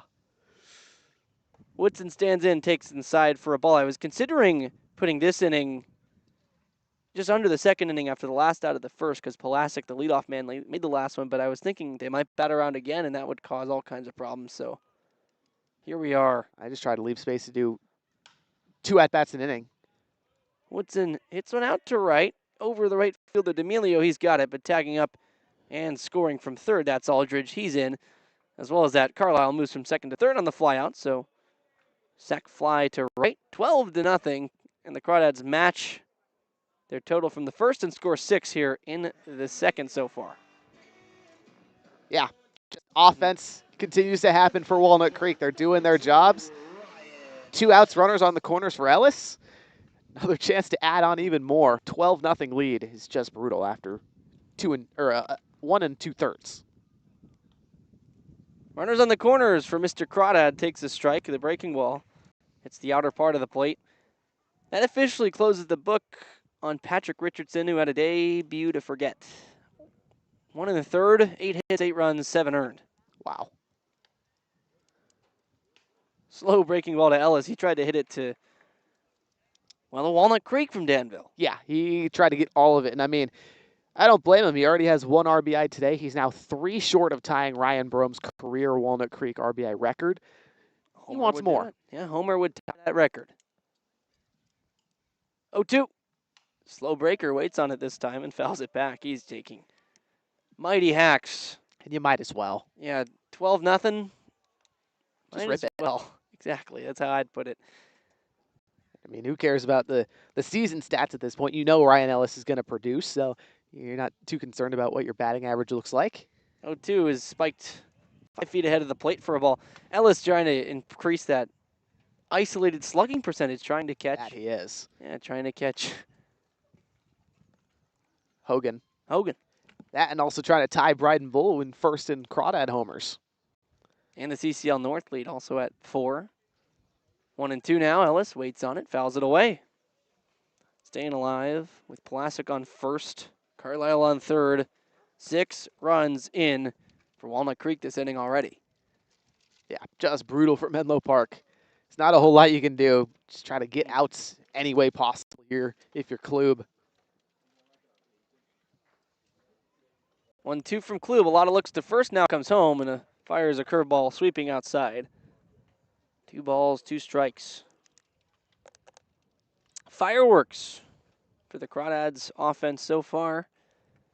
4th of July extended to July 7th. There you go. 2-2 to one of the All-Stars. Taken down low, 3-2. Looked like a pretty great fireworks show at the stadium in Reno. Yeah, Greater Nevada Field turned out to be quite the show. I was saying it's a nice field. I've been there before for an Aces game. I believe it was 7,600 fans or so Sheesh. out there for the All-Star game. All for Ryan Ellis. 3-2 in the dirt. Ball 4. Runner was going, didn't matter. Bases now loaded again. Wow. Yeah, that's kind of the way to describe it here. Just very much so. Also, the right-hander, Moises Reyes, the right-hander warming up in the bullpen now for the Legends. A couple more arms heading out to the pen, too. You need just anyone to stop the bleeding. 2 down now. Ramos stands in, softly hit back behind second. Long run for Fendel. This one's going to fall in front of the right fielder, D'Amelio, and chase home 2 runs. Look what I found. 2 RBI knock for Elijah Ramos. Daniel Pulasic and Carlisle both come in to score. Wow. That was not the swing he wanted, but it's the swing he got, and it was perfect. Yeah, that's just a fantastic piece of hitting. Tack on 2 more, why not? And it's exactly what you need if you're Elijah Ramos, just confidence-boosting sort of day. Get on as much as you can, drive in some runs. 2 singles in this inning for Elijah Ramos. So 8 runs in the inning, 14 in the game. Bryden Bull stands in, just gets a piece of the first one. It's foul. The Crawdads scored 14 runs in 9 innings the first time they played Menlo Park at home. Now they've matched that in 2. I can't even think of what the scoreboard's going to look like at the end of this one. Yeah. Though I think Brent Cummings will have 150 wins. 0-1's up high. Just maybe.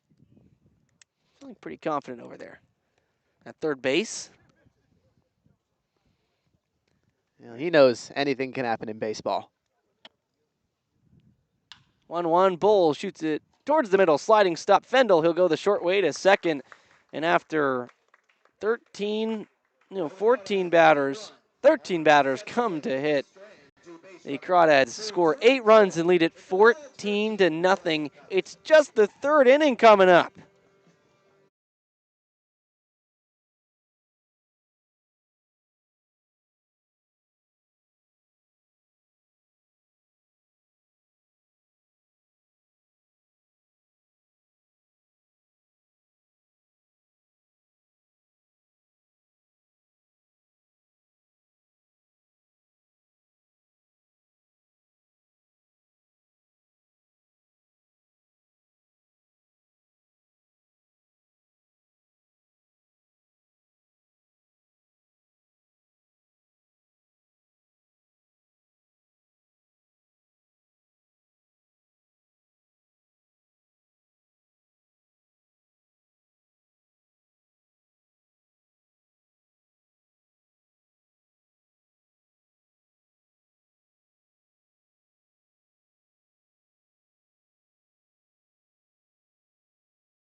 Just the top of the 3rd. Crawdads lead it 14-0. That is not a typo on our score bug. But the player of the game will be brought to you by Worth Group Restaurants. After this one's done, a local collection of East Bay restaurants owned and operated by Rod Worth. This includes the Peasant and the Pear in Danville, the Bourbon Pear in Livermore, and the Golden Pear in Walnut Creek. Worth Group Restaurants, an official partner of the Walnut Creek Crawdads. Ethan Jackson batting for the first time today. The 9-hitter takes a ball, and he's also the catcher for Menlo Park. Daniel Pulasic, TJ Woodson, Ryan Ellis, Elijah Ramos, Brian Bull have all hit 3 times. And this is Jackson's first. Yeah, just quite the disparity there, Harry. I mean, you look at the score sheets for each of these two teams, and it's night and day. Next pitch in there for a strike. Hadagi lost his first pitch strike streak just now at 8 straight batters. Now 2-1, trying to work back and gets a swing and a miss, goes to 2-2. And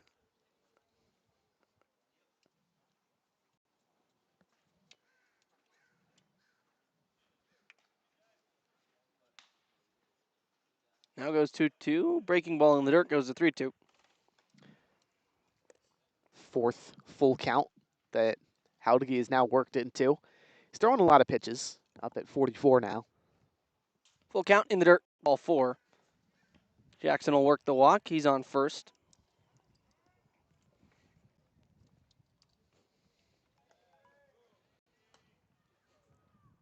So leadoff base runner for the Legends. That's a start, but a very, very long way to go. Yeah, very much so. Legends got a lot of work to do. Griffin's going to need to put this ball in play, try to get something to happen here. Griffin up for the second time, struck out to begin the game against Kalani Hadagi. That was an hour and 15 minutes ago as he swings through the changeup, or he got a piece of it, but Clisby hung on.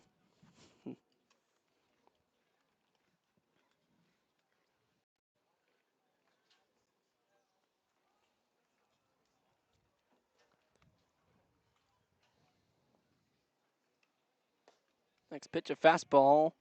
Check swing. Did he go? No. Field ump says no. Correctly so. Griffin went about a third of the way. 5 for 10 on the season against the Crawdads. Has driven in 2 runs. All 5 hits singles. And struck out for the first time in the first inning. Now it's Jackson on first and fouls that one down the right side. Way out in front, goes to 1-2. Hadagi continues to work into 2 strike counts. He's been excellent. Yeah, he's been good at getting there. The problem is, at least in the last at-bat and a little bit in the second inning, has been actually putting guys away. 1-2, fastball's popped into left field, shallow, and coming in hard now is Pulasic towards the line. Is he going to get there? No, it drops in fair territory for a base hit. And Griffin finds a way to get that one to drop.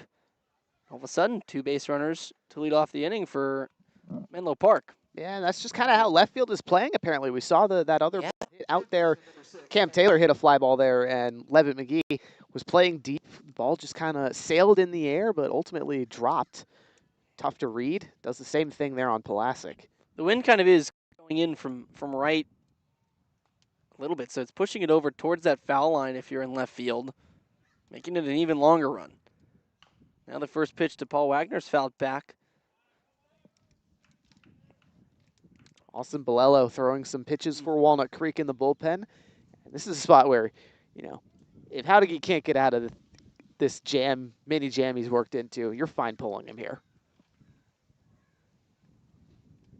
Head 0-1, throws a breaking ball that lands in there for a strike.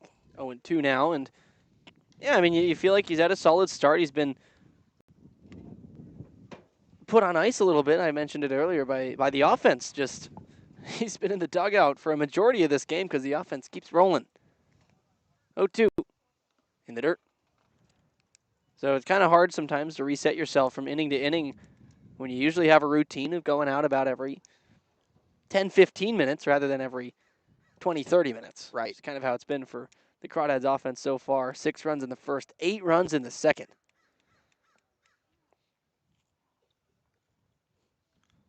Hadagi 1-2. 2 runners on, nobody out. Pop towards foul territory and right. Taylor, a long run from first. He'll reach out and make the catch. Heck of a catch in foul ground. Runner did tag up from second, Ethan Jackson. A nice decision there. So he moves up to third, but man, what a play on the run by Cam Taylor. Absolutely. Athletic play from the big first baseman. And Harry, that's just what he's so good at.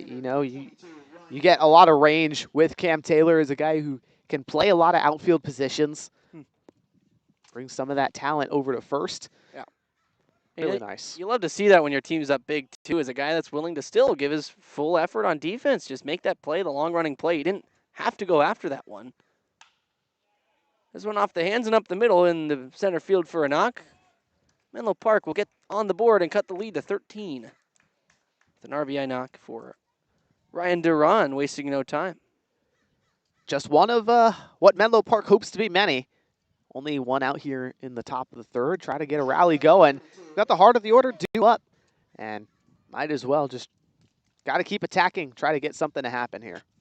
They did make things kind of interesting the first time these two played. Pulled it into eventually slam range, losing 14-10 in the first one. But these two played this season as a ball drops in the dirt to Eric Altmark in for his second time. Ended up 14-10, and Menlo Park just got the scoring going late, but never really had a shot to fully come back. But again, on paper, kind of looks like it was a close fight. 1-0 swung through. All that to say, though, I mean, even if this team is down big, they'll still go up with the mindset to swing it. Absolutely. This is a Menlo Park team that just won't quit.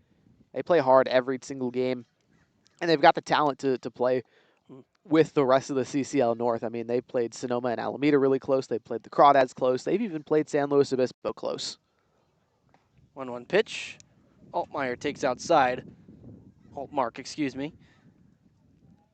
I said I was going to do that today. I was going to call him Altmeyer like the Illinois quarterback. This is not Luke Altmeyer. This is Eric Altmark.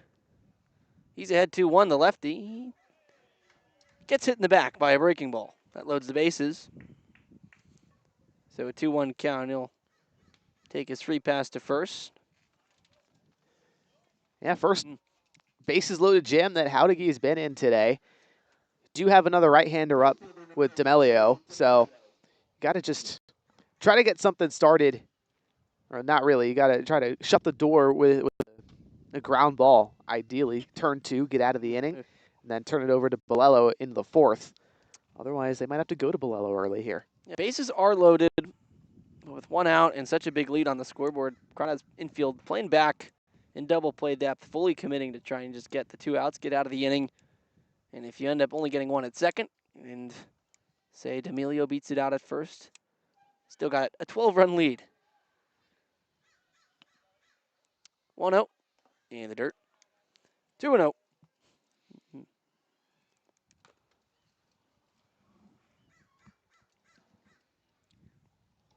What's the biggest blowout you've called in any sport? 24-0 last summer, Walnut Creek, the first time we went to San Francisco. It's pretty good. Yeah. 2-0 outside corner called a strike on D'Amelio. Goes to 2-1. And much like that game, or much like this game, Harry, I had the second half of that. Casey Kasliner got most of the runs at the beginning of the game, and it was just a slog.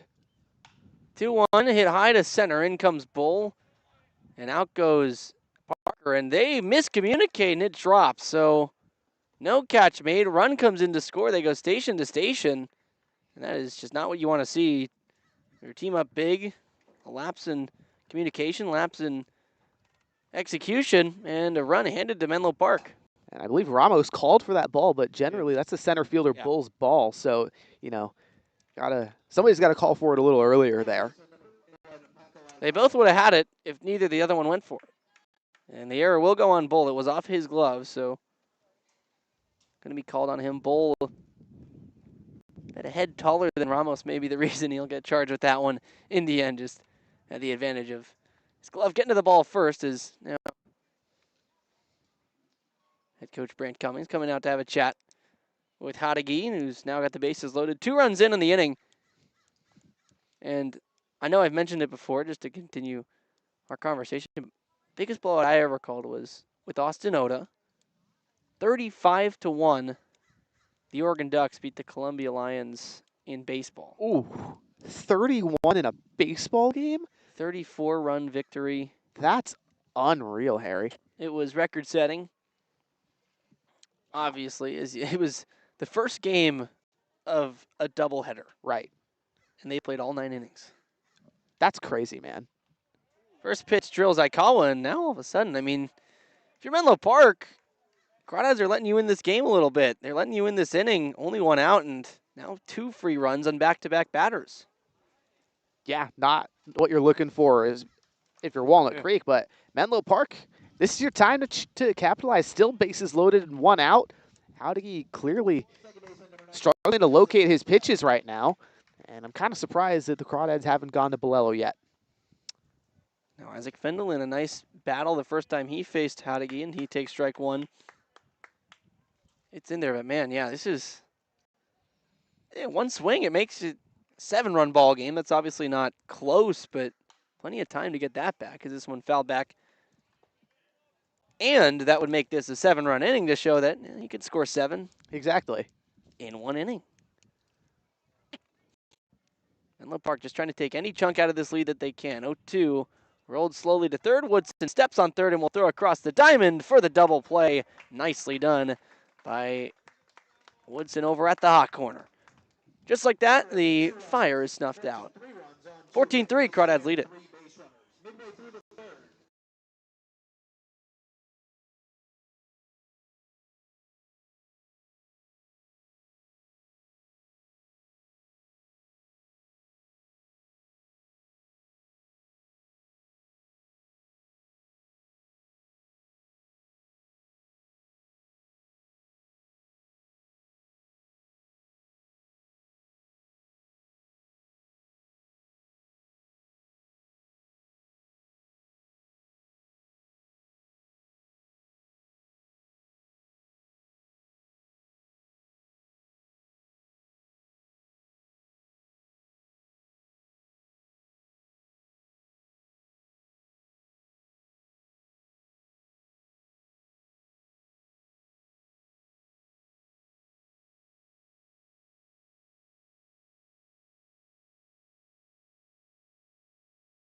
Moises Reyes, new pitcher for the Legends. Only 2 innings so far this summer.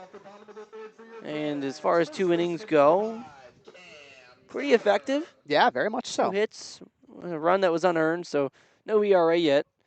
1 strikeout, 1 walk. Kind of a mystery of what we're going to see from Reyes. Not a lot to go off of that yet. His first batter faced is Cam Taylor. He promptly hits a sharp grounder to short. Altmark makes the play and fires a bit of a high throw. That's handled at first. First pitch out for the Menlo Park Legends. Wow. First time today that they've been able to get one of those. It's been, yeah. It's exactly what you're looking for out of the bullpen. Just a Can leave righty it with at that. control. Absolutely. Got that one kind of nicely on the outer half. A guy who likes to swing the bat in Taylor. They put a good charge on it. Just right to short. Low percentage. Now Brandon Clisby, and he's swinging a hot bat. 2 singles, has scored twice. Driven in a run. He sees a strike on the outside part of the plate.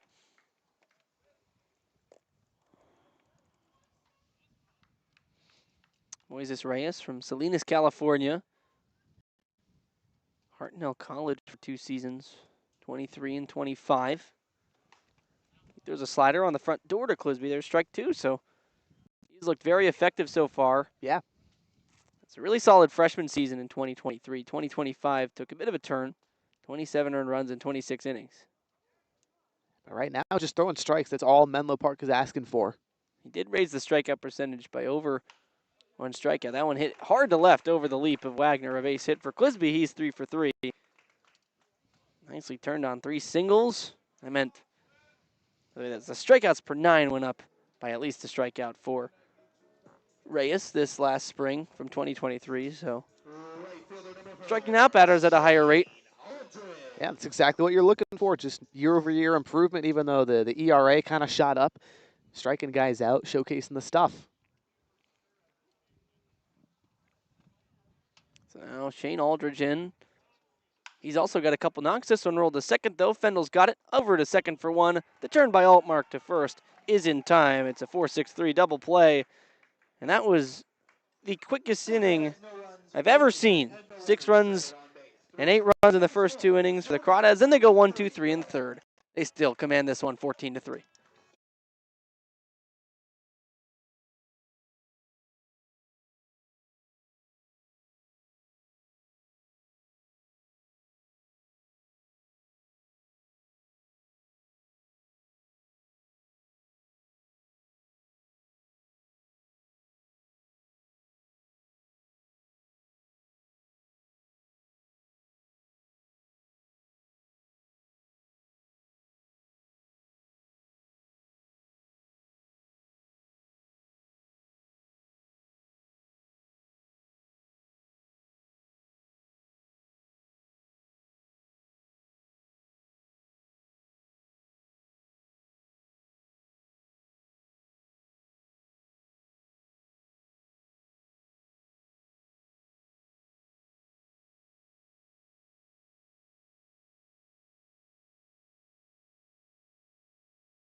Austin Belello in to relieve Kalani Hadagi, who had a nice start. 3 innings, 3 hits, 3 runs. One of them was earned. 2 walks to 2 strikeouts on 69 pitches. Belello comes in, and he's got a big lead to pitch with. And the guy who's kind of done a nice job of shutting down opposing teams' lefties. Gets to face Casey Levitt McGee, a lefty to begin, and Mason Griffin's in the hole. Surrounding Ethan Jackson, the catcher, who's due up second in the inning, 8-9-1 for Menlo Park, chasing 11 runs in the early going. First pitch of Belello's day is a breaking ball that tails outside for ball 1. Yep, just a slider that goes too far outside on the left-hander, but Belello has been very effective against lefties this season, and righties too. He's done a solid job. 3 innings and 3 appearances. 1-0 is outside again, a little more outside, so 2-0. Laid off by Levitt McGee.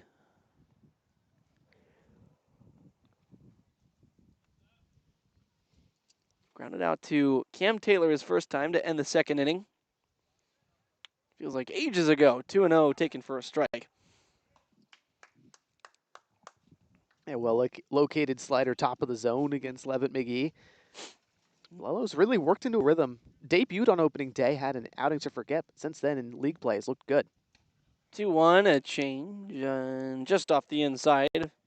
Goes to 3-1. Levitt McGee going to chase for his pitch here. 3-1, he's way ahead.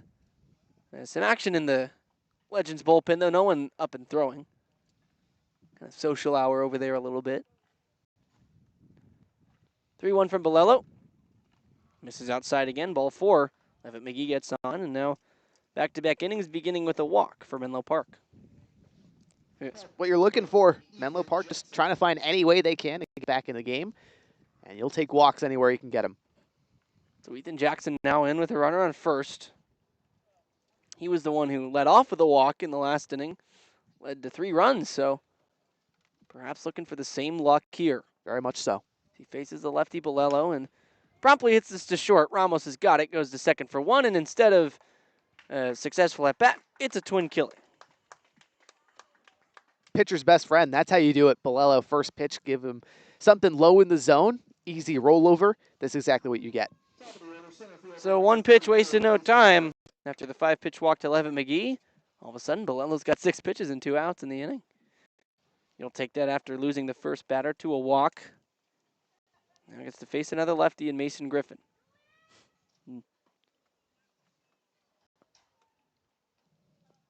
Top of the order for the Legends. They flip it over for the 3rd time today as it's taken for a strike. Or I suppose they flip it over for the 2nd time and reach the top of the order for the 3rd time. No balls and a strike to Griffin. Way outside. Griffin 1 for 2 today. Singled last inning. Came around to score.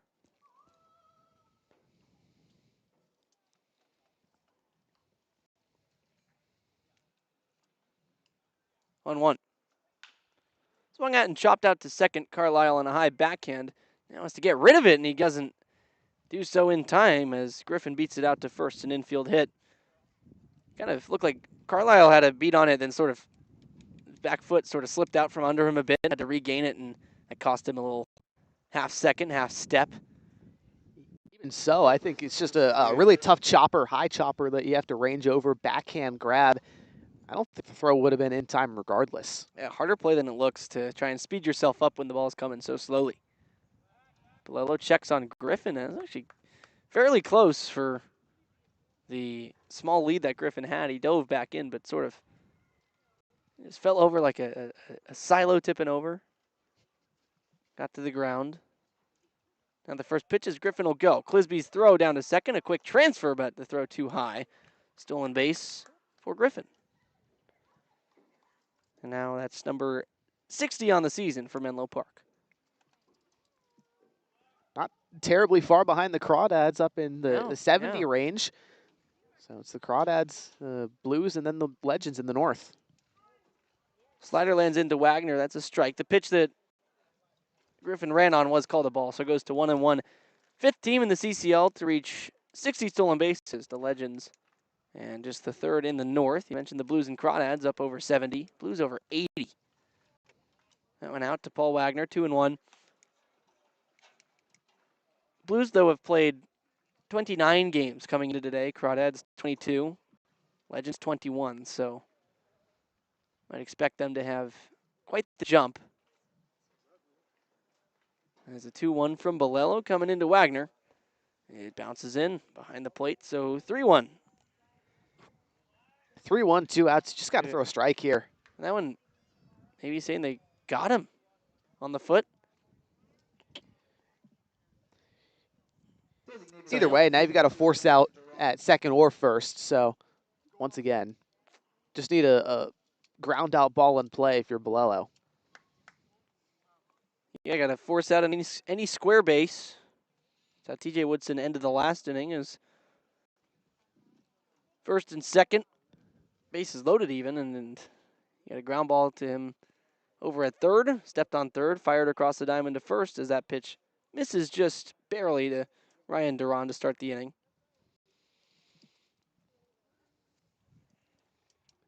Start the at-bat, inning. It's been going. 2 outs. Runners on first and second. Backdoor breaking ball lands in for a strike. Bolello at Willamette University in Oregon.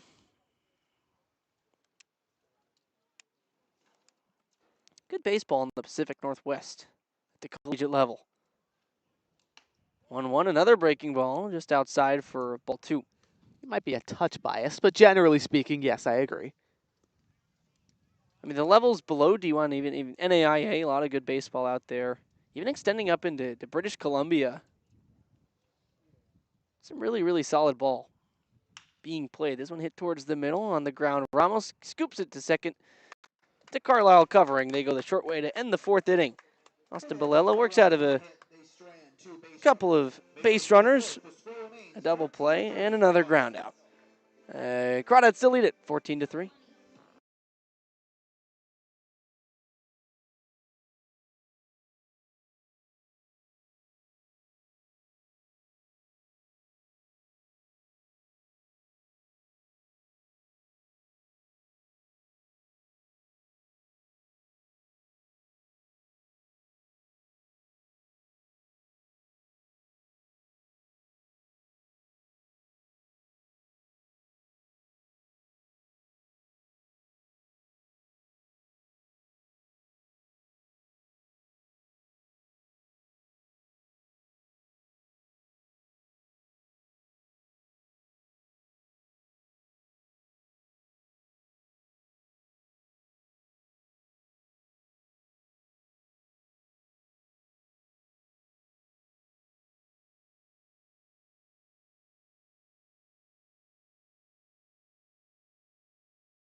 Top of the fourth inning, Crawdads 9-1-2 due up. Let's take a look at how things are playing out in the CCL so far. Taking a look first at the North, going off of winning percentage. That's the thing to look at. So the Crawdads really on the tails of San Luis Obispo. Taking a look also, bringing in the CCL South. Santa Barbara still leads the way over there, and they have a pretty phenomenal lead over Orange County. A little less close in the race there, but Crawdads going to play some South teams in the upcoming week tomorrow and the next day against Arroyo Seco. Lucas Carlisle takes strike one. And then on Friday we'll play a big game against San Luis Obispo. Absolutely. I mean, every game matters here now that we're into July. Every game is going to factor even more heavily into playoff seeding. Carlisle gets drilled. Leads off the inning with a base runner. Any way to get aboard, Sure. you'll take it. But like I was saying, Arroyo Seco, sure they're last in the South, but they're going to play the Crawdads really hard the next 2 days. I mean, that's a team that's statistically one of the top 4 offenses in the entire CCL right now. They hit the ball hard. They hit for average as well. The pitching is a little bit more spotty, but they also play against better hitters in the CCL South, so I think they're going to square up really nicely against Walnut Creek. And obviously we know what the Blues came in here and kind of thrashed Walnut Creek. Carlisle on first, Pulaski up. He'll take a strike. His fourth at-bat begins behind in the count. And yeah, I mean, you hit it on the head there. It's just the fact that Arroyo Seco's got to play the teams in the South that are so outstanding. It's kind of a side effect of being in the South is you may not have a great record, but the team that is battle-tested, a team that is constantly seeing the best competition in the CCL. Absolutely. South teams, they're older, they're more established. They tend to get, really good recruits, really good talent from the college ranks, much like Walnut Creek and San Luis Obispo. 0-1 is spiked in there, goes to 1-1. And same case for San Luis Obispo, since, San Luis Obispo, by far the farthest South team in the North. They're playing up a bunch of South opponents. But they're getting, obviously, a handful of wins, 23-6. 1-1 shot foul. Yeah, they do have to play some more of those South teams this week, which could be to the Crawdads' benefit, especially Orange County, one of them and the MLB Academy Barons, the two best teams that they're going to play. As slow as I should say, the Barons, they can beat anybody on any given day. They're so talented. Just have to string it together. 1-2 to Pulaski. Take in just off the outside for a ball. Crawdads hitters have not struck out a single time today in 3+ innings. What way to set up an announcer's jinx, Harry. Come on now. What are we doing? Crawdads pitching has only struck out 2 batters. It was the first 2 of the game. So both teams really doing an excellent job of putting the ball in play. Here's a 2-2 to Pulaski. He lifts it high to left center field. Going out, Altmark coming in, Levitt McGee from left. It will drop in front of Levitt McGee. Another ball that just somehow finds the grass in the outfield. Both sides have had several of them. But it'll go for a base hit. Yeah, left field is playing very strangely today. And this is an uncharacteristic weather day here in Danville. Obviously, it's sunny, but you can see the fog is kind of just beyond the hills into the bay. And also that, just 70 degrees here in early July, completely unusual. It should be 90+ right now. It's not warm today, really. It's falling down from first pitch, which was 70 degrees, but pretty windy as DJ Woodson takes a strike. I should say more so breezy than windy. It wasn't a whole gust, but still kind of chilly. Woodson behind 0-1 against Moises Reyes. Sees a slider, pulls it foul. 2 straight breaking balls on Woodson that have kind of just slowly moved their way into the plate. Took the first one, obviously, then an early hack there. Gonna have to be sitting and waiting on something. No balls, 2 strikes. Pulaski on first, Carlisle on second. Nobody out. Hit to second. Fendel's got it. He'll go to second for 1. Altmark over to first. Not in time. No, he's called out anyways. Double play. Yeah, Very well turned. Fendel does a nice job, and Altmark's got a cannon, just gets him in against the speedy Woodson. I think Woodson did get in, but I don't disagree, but nonetheless, the call's called the out. call. Not going to be the day that the Crawdads are too mad about it. Taking a look, Ryan Ellis saw his isolated slugging earlier, second in the CCL. On the CCL North, you take a look at the walk rates. He is the leader in the CCL North as he takes ball one there. He's got 2 today, so he's already added on to that so far. 66% walk rate. Both of those were in the second inning, too. Same inning, 2 walks. Head 1-0, head 2-0 now.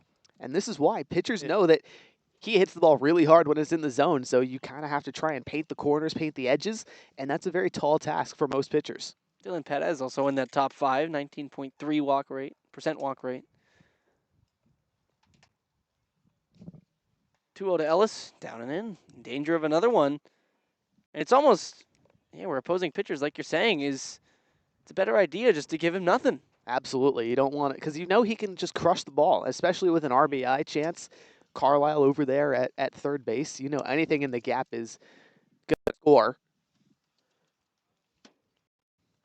3 balls, no strikes. Ellis swings at it. Hits it to shallow left. This one's probably going to get down, and it does. Dunking in front of Levitt McGee. So many shallow base hits we've seen to left today. As Carlisle chases in. That's the 15th run of the game for the Crawdads. Second driven in by Ellis. Yep, 2 RBIs on a pair of singles. Now Ellis, 2 runs batted in away from tying Vrome's record. He is right on the tail. Exciting stuff. I mean, the way this one's gone, you feel like he's at least going to get there this game. He's certainly got a chance, that's for sure. So Elijah Ramos now in, looking to just extend the inning with Ellis on first. Takes the first pitch inside for a strike. It's a blowout strike call. Yeah, a little extra off the inside there. He had to kind of back out of the way, but does kind of crowd the plate up there too. But he's still fairly in his, he's in the batter's box. That one inside, certainly a ball. I thought maybe it clipped him, but goes to 1-1 regardless. He did get hit in the first inning, first pitch he saw today. Or it was a 2-2 count. Yeah, so Ramos has been aboard 3 times. 1-1. Hit hard out to left center, but kind of dying as Griffin comes over from center. He'll make the catch for out number 3. Crawdads add 1, 15-3. They lead.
Austin Bolello's day ends after 1 inning of work. Gave up just a hit, no runs. Walked 1, struck out none. And now it's Vance Haskins as the Crawdads make a call to the bullpen. He's coming on, and he's kind of been a guy that the Crawdads go to sort of in that the second level of the guys that they bring in. Feels like just about every time. He's the 5th time in from the bullpen. 6.75 ERA and 5 1/3 innings pitched. striking out batters about a quarter of the time, so he's been excellent at the K pitch. Just trying to get some work, trying to keep this lead right where it's at. 12 runs, 15-3. Crawdads leading it. Just trying to get some work in. Yeah, and he's just a strike thrower. 8 hits, 4 runs have come across in his 4 appearances. 5 1/3 innings pitched, but 6 Ks. He does the job really well. He'll face Eric Altmark first, who looks at strike 1, then Joey D'Amelio and Michael Aikawa. Also a defensive change in for the Crawdads. Barrett Ronson takes over at first for Cam Taylor.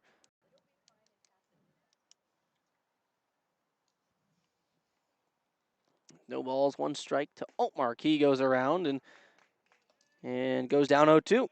That's exactly what you're looking for Vance Haskins. Also a University of Nevada Reno scout out here for Walnut Creek, specifically looking at Haskins. Guy who's undecided after a pair of seasons at Delta College. 0-2. Down and in the dirt. So he'll be in the area of Greater Nevada Stadium. That he would. Here in Reno. Well, the day I went, it was, just an Aces Sacramento Rivers Cats game, but it was University of Nevada Reno night. Oh, there you go. We're shouting out the Wildcats all night long. 1-2 from Haskins to Altmark is swung on and fouled. We got a piece of somebody, catcher, ump. Everyone's okay. Yeah, it's a really great thing from Altmark. Just protects the plate well. Hard to put away.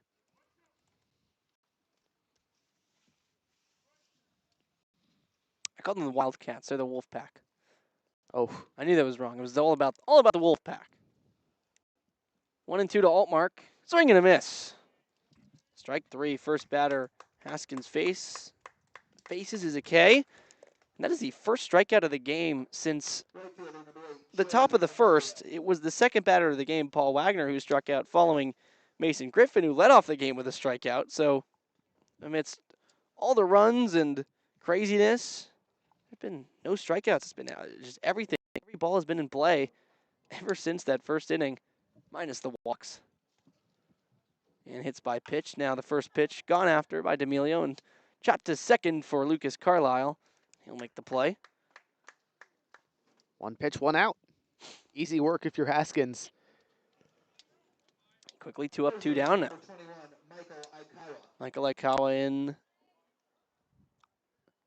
It's been on both times. Haskins might have a pair of innings here, too. He might not just be a 1-inning guy. That was what was on the pitching schedule today. But it'd be great if he can just go a couple more pitches, get the last out here. First pitch, that's a good start to Aikawa. Splits the middle for a strike. Yeah, 1,000%. That's where you want to go. Fastball low.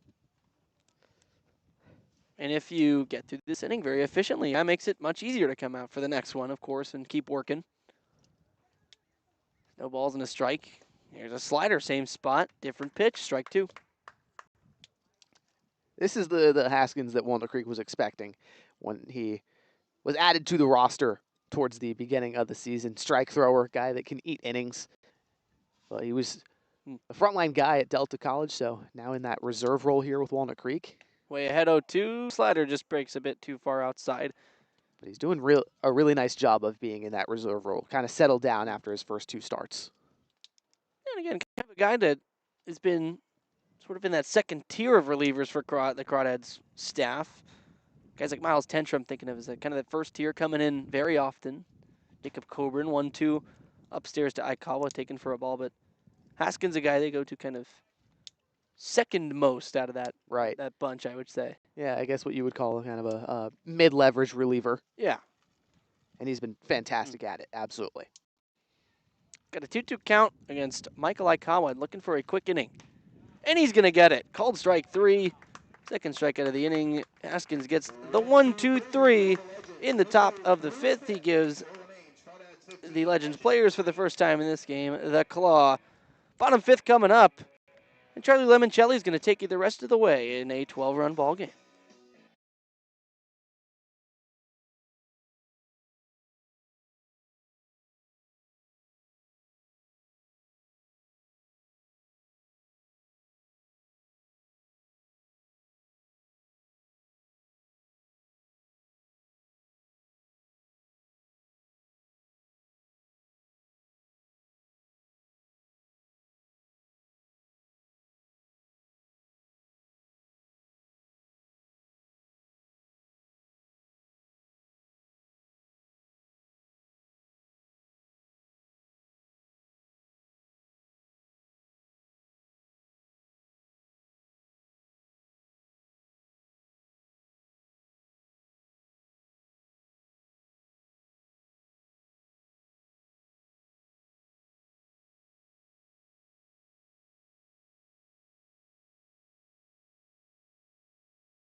Bottom of the fifth, Walnut Creek up 15-3 over the Menlo Park Legends. Moises Reyes, the right-hander for Menlo Park. He's gotten 2 innings so far, just 1 run allowed on 3 hits after the Crawdads absolutely shellacked Rohan Agarwal and Patrick Richardson in the first 2 innings. 14 runs on 11 hits in the first and second inning for Walnut Creek. Menlo Park, on the other hand, they've managed 3 runs on 4 hits and 3 errors defensively for Walnut Creek. But anyways, middle of the order due up for the Crawdads. Bull, Ronson, and Clisby, 5, 6, and 7. Ronson checked in the top half of the fifth, replaced Cam Taylor over at first. Bull, a pair of runs driven in today, but he's 0 for 2. Hit by pitch and 2 groundouts, 1 to shortstop and 1 to second.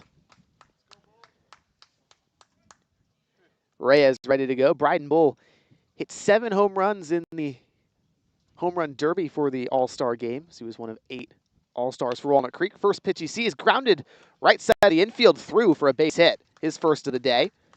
And that's what you get with Bryden Bull. Sometimes you're going to get hard hit balls in the air. Sometimes they're hard hit on the ground. But nonetheless, he swings the bat with power. Anyways, no out base runner for Barrett Ronson. His first at-bat of the day. Ronson, 263 hitter in 18 games this summer for Walnut Creek. 15 hits, just 3 of them doubles. Those are his lone extra base hits. Reyes out of the stretch, kicks and delivers. This one popped up towards shortstop, now trailing into shallow center field. Altmark over from short to make the grab. And Bull retreats back to first.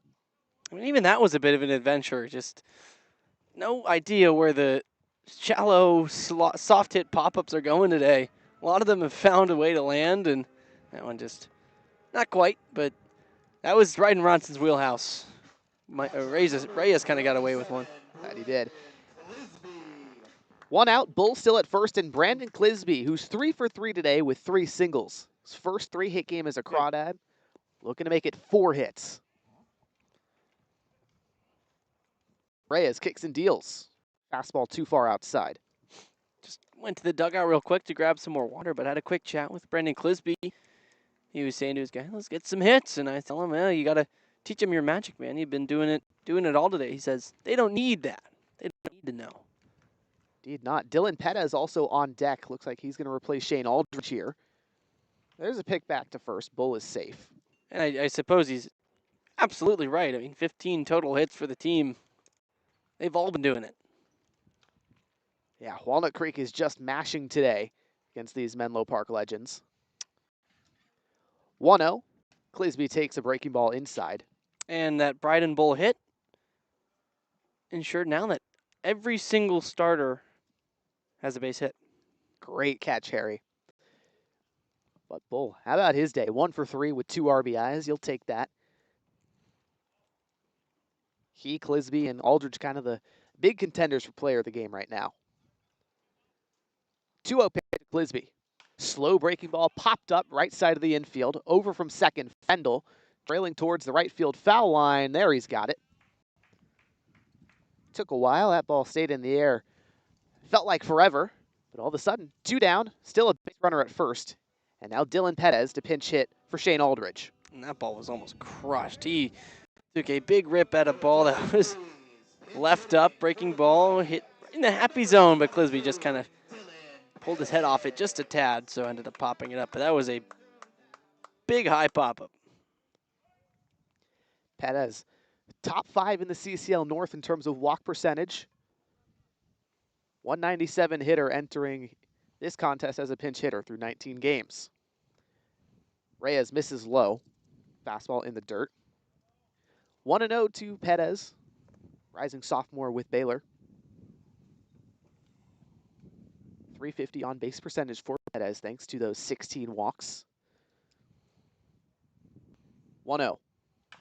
Fastball chopped towards first in foul territory. Akawa extends the glove, pulls it back, but nonetheless, it's a foul ball.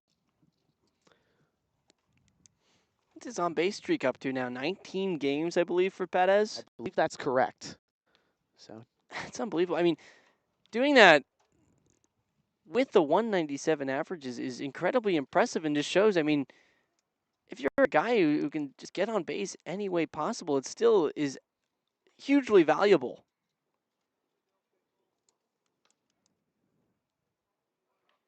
Reyes turns and deals. 1-1 fastball misses below the knees. He's an expert at drawing walks, and what you need at least 4 pitches in at bat to draw a walk. So he still does such a great job of drawing pitches out of these pitchers and making them work, because he's a guy who often is kind of in this lower half, lower third of the lineup. So doing that, just being a pest, is what Perez has been so excellent at. 2-1. Fastball jam shot over the third base dugout. So 2-2. But absolutely, you're right, Harry. Perez has been fantastic in the bottom part of the order, finds ways aboard. And 7, 8, and 9 today for Walnut Creek entering this inning was a combined, I believe, 5 for 3. Oof. Pardon me, 5 for 7. Anyways, Perez, backdoor breaking ball, strikeout looking. They strand Bryden Bull over at first. That'll do it for the bottom of the 5th. We'll take a break, go to the top of the 6th after this.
Top of the 6th, later on today in our post-game show. Today's player of the game will be brought to you by Worth Group Restaurants, a local collection of East Bay restaurants owned and operated by Rodney Worth, including the Peasant and the Pear in Danville, the Bourbon Pear in Livermore, and the Golden Pear in Walnut Creek. Worth Group Restaurants, an official partner of the Walnut Creek Crawdads.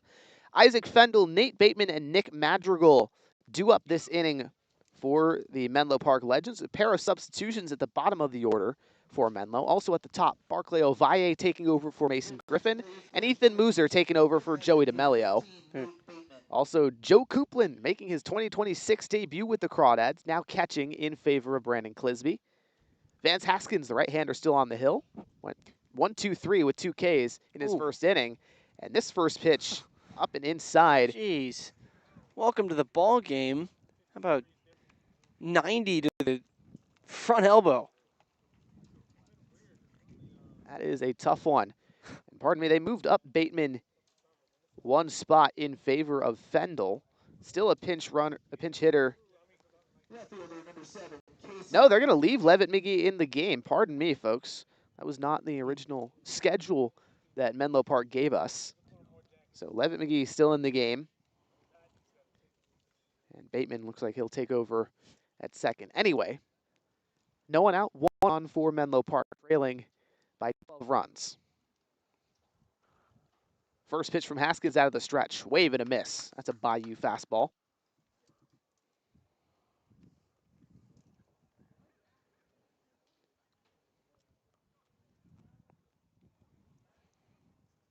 Nothing in 1 to Levitt McGee, rising redshirt senior in the portal. Haskins out of the stretch. Another fastball hit high in the air towards left center field. Bull tracking over to his right, and he makes the catch with not too much effort. Good read on it. Yeah, man, just glided over there. It's funny. I mean, anything to left today has been a total mystery, but right and center so far has played pretty normal. Yeah, that one Pretty typical. No strange moves. Anyway, Nick Madrigal pinch hitting for Ethan Jackson here. This is a well-telegraphed substitution. Madrigal, 400 hitter in 7 games for Menlo Park, rising 5th year at Emmanuel University. Haskins' first delivery, slider inside.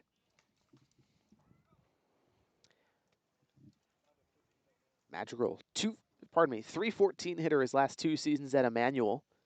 That followed a pair of seasons at Cabrillo College. Already has a home run this season for Menlo Park. 1-0 slider, outer third, and the home plate umpire says Madrigal did go around.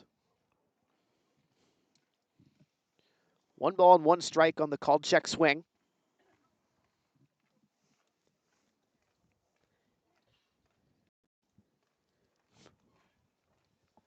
Bateman over at first, 1-1.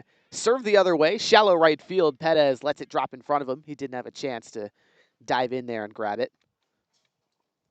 1 out single, runners at first and second, and top of the order, Barclay Ovalle pinch hitting, and he'll take over in center field.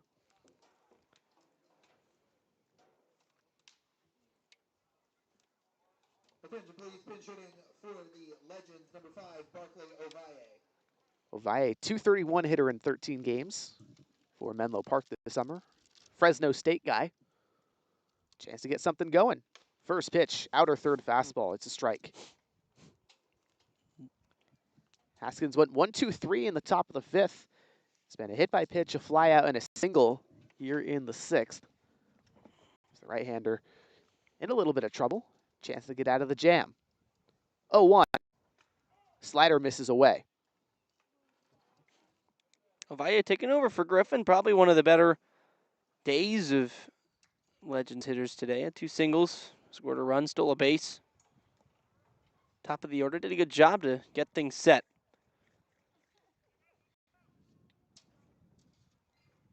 1-1 to Ovalle. Runner at second goes, and Bull camping in, makes the catch on a line. Now he'll throw to second, double play. Bateman was well out in front, and instead of an RBI chance, he's called out on the double play. We'll take a break. Crawdads back up to bat after this.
Bottom of the 6th, and a whole lot of changes. New pitcher Christian Duarte, the left-handed rising redshirt freshman at Santa Clara, enters the game for Menlo Park. Also defensively, Nick Madrigal goes to the catching spot. Casey Levitt McGee moves from left field to first. Michael Aikawa moves from first to second.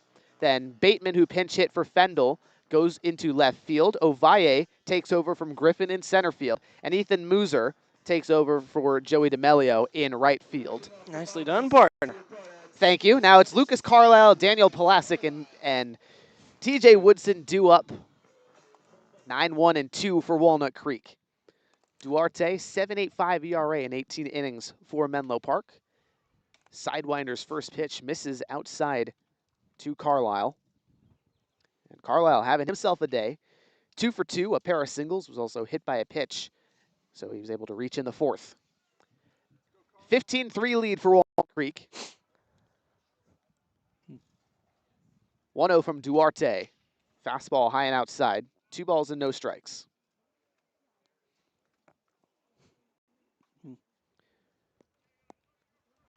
Carlisle, 385 hitter in 5 games for Walnut Creek. The 2 singles today, certainly boosting that. Also has a home run. 2-0. Top of the zone fastball. 2 balls and 1 strike. Carlisle, 13 multi-hit games this spring at Santa Barbara City College. Started every game as a true freshman. 2-1, inner third fastball this time. 2 balls and 2 strikes. Duarte is just finding ways to get in the zone. Left-hander Palasic on deck. 2-2. Carlisle takes a slider at his feet. Full count. Moises Reyes, guy who preceded Duarte, 3 innings, 4 hits, 1 run, no walks and a strikeout. Before Reyes, it was 11 hits and 14 runs between 3 pitchers. 3-2, 2-seamer away. Carlisle works a walk. Just another leadoff type at bat from the 9-hitter Carlisle. Led off his last time up, too, back in the 4th. Led off with hit by pitch. This one a bit more in his own hands, less painful. But, I mean, he's just been so excellent at setting the table in that 9 spot. He's been the perfect 9-hole guy for Walnut Creek since he replaced Peyton Rolls. Replaced TJ Woodson, who was the 9-hole guy. Rolls was the leadoff man. Now they've kind of inversed. Anyway, here's Palasic. First pitch hits him in the square of the back.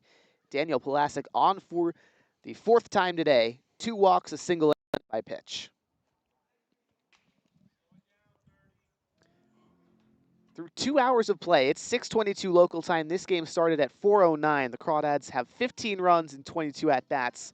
5 1/3 total innings entering the bottom of the 6th. Carlisle at second, Palasic at first, and TJ Twobags, who's yet to hit a double today, up with a chance to get one of those. Leads the league in them. It's been a little while since he's gotten one, too. TJ, though, today having himself a very nice day. Walked in the first, singled in the second, stole a bag. Second at-bat in the second, he flew out, drove in a run, then grounded into a double play in the 4th. So in total, 1 for 3 with an RBI. Duarte's first pitch, high fastball. It's a lot of deception in the delivery from Duarte. Does a good job of hiding the ball till kind of the last second, whips out of the left hand, and it's a tough at-bat for righties and lefties if he's just able to live in the zone, but so far has not been able to. 1-0 pitch, slider that finds the bottom of the zone. It doesn't look comfortable. Kind of just even when you're in your batting stance, just kind of like, what am I supposed to pick up from this? On deck circle 2, tough to get a feel for it. Yeah, 1-1 misses away. Kind of a change-up 2-seamer anyway. And speaking of the on-deck circle, Harry, Sutter Moss on deck. He'll replace Ryan Ellis at the DH spot. 2-1. Woodson takes upstairs. 3 balls and 1 strike. Hitter friendly with 2 aboard and no one out. Here in the bottom of the 6th, Crawdads already leading by 12.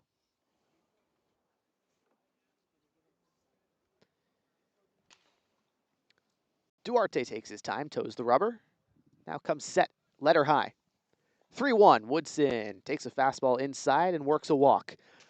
Now bases juice for Moss, a guy, when we rolled that isolated power graphic, was in the top 5 in the California Collegiate League North. 227 his slugging minus batting average is.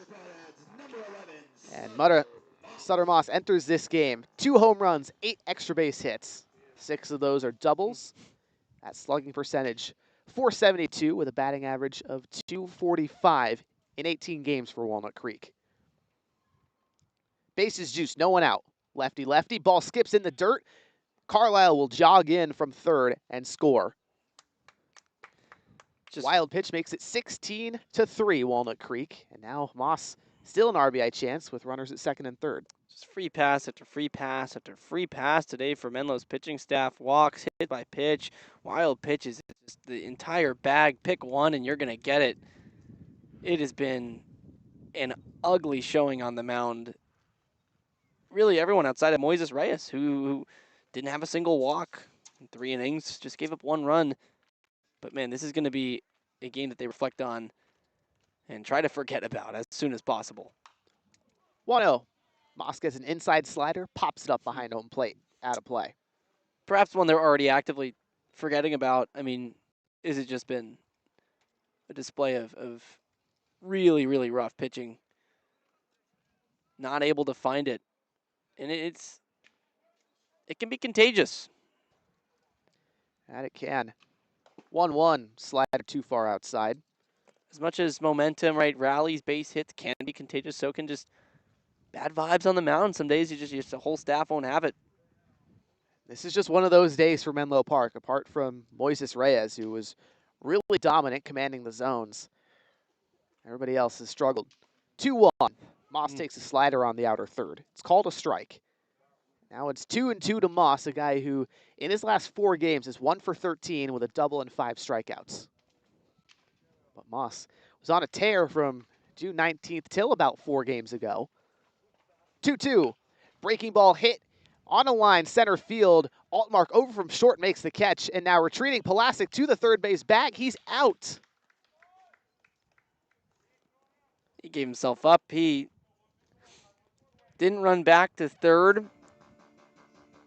and then saw the throw was coming wild, then tried to get back. He kind of was upset with himself, not showing the effort in the big lead, and that can happen, but still want to stay mentally in the game.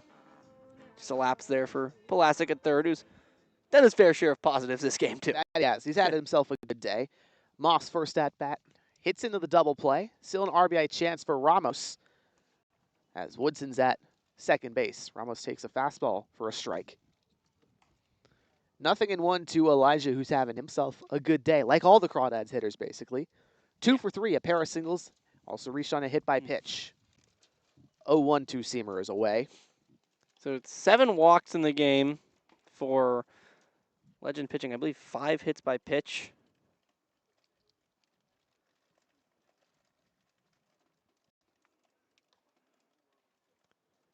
Certainly hasn't been the best day for the Legends bullpen. 1-1. Ramos lifts it in the air to right field. Mooser, over to his left, makes the catch. That'll do it. The Crawdads strand 1 base runner. And they do get 1 across on the wild pitch. We'll take a break. Top of the 7th after this.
Top of the 7th, Miles Tencher into the game for Walnut Creek, the sidearm throwing right-hander to face Paul Wagner, Ryan Duran, and Eric Altmark, 2, 3, and 4.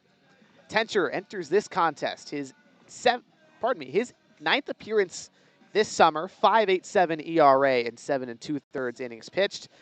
Harry, we kind of know what he's all about.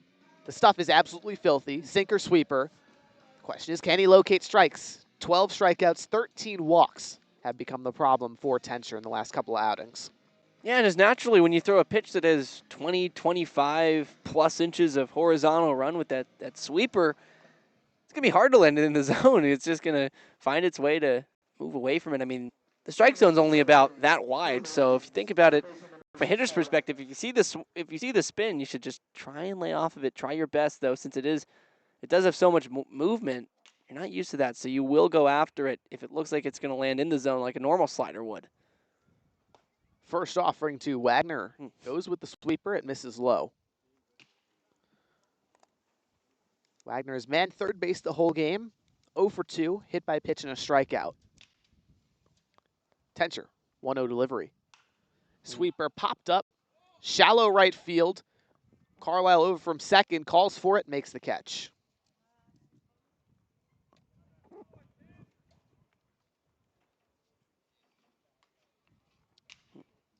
2 pitches, 1 out for Miles Tencher. That's sort of the recipe. That'll work. And that's what he'll do is he'll miss barrels when he's not striking the plant out or walking the plant in. It's weak contact. That it is. It's almost impossible to get hard contact off him, just a matter of whether he'll be, like you said, in the zone. First pitch to the designated hitter, Ryan Duran. Sweeper in there for a strike. Duran 2 for 3, a pair of singles. 1 run driven in the third. Struck out on 4 pitches back in the 5th against Van Taskens. 0-1 from Tencher. Sweeper hit in the air, deep right center field.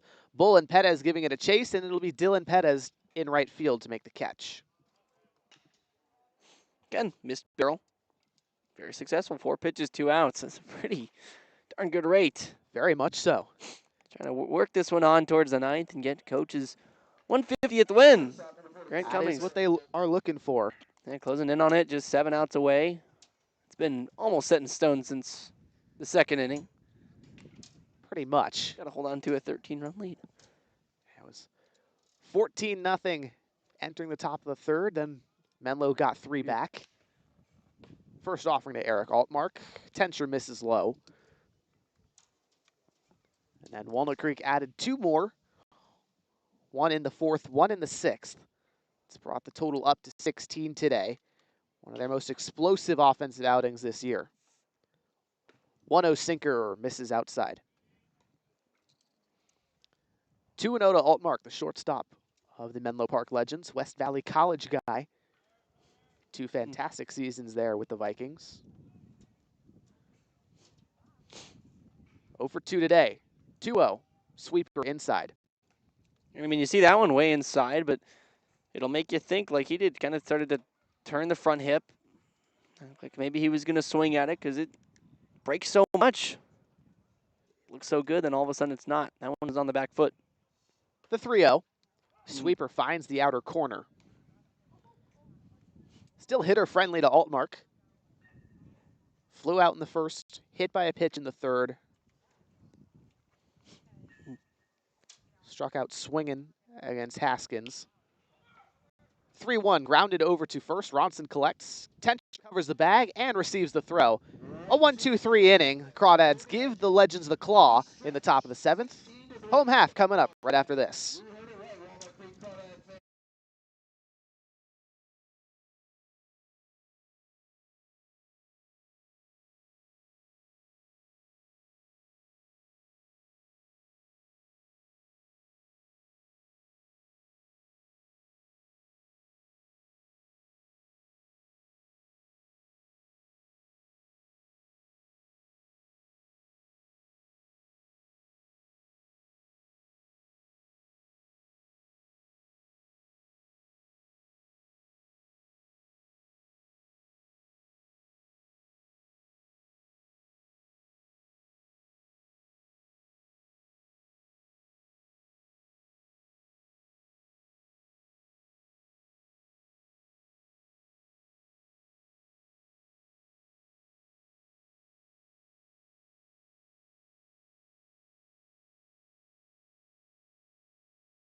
16-3, Crawdads at bat, still leading by 13. Bryden Bull, Barrett Ronson, and Joe Coupland up to bat. Coupland takes over for Clisby. He did so defensively in the 6th inning, but didn't get in that bat in the bottom of the 6th. So he'll get his first hacks with the Dads in 2026. Just 3 batters from now. 2 technically if you include Bull. Anyways, Bull 1 for 3, 2 RBIs. Duarte's first pitch, fastball that skips in the plate. It's a wild pitch, so 1-0. Bull tied for the home run lead in the CCL. Sole possession of the Crawdads lead with 4 long balls. 1-0, wave and a miss. Out in front of a slider.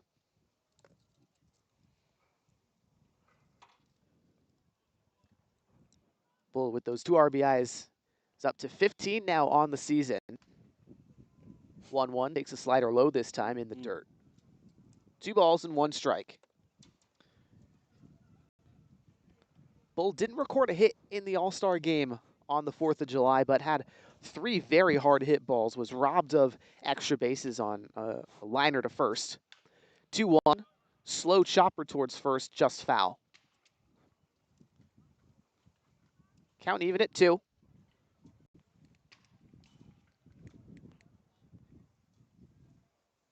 Bull last game for Walnut Creek against Alameda.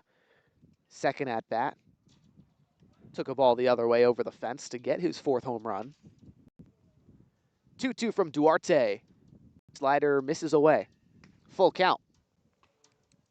A Bull count, I like that, Harry. if you will. Duarte trying to get a put away. 3-2, Bull hits it, same spot as last time, grounded between first and second for a base hit. Nice 2-strike hitting, really worked back. Got it to 3-2, which kind of is an advantage count for the hitter because you know the pitcher's got to come with something that he trusts to get in the zone, and oftentimes that's a fastball, and got it there and deposited it. Again, like you said, same spot as last time. Rinse and repeat for Bryden Bull. So 2 for 4, Bull is now. Turning it up here in the second half of the season. Here's Ronson for 1, popped up to short last time. Duarte misses with a sinker outside.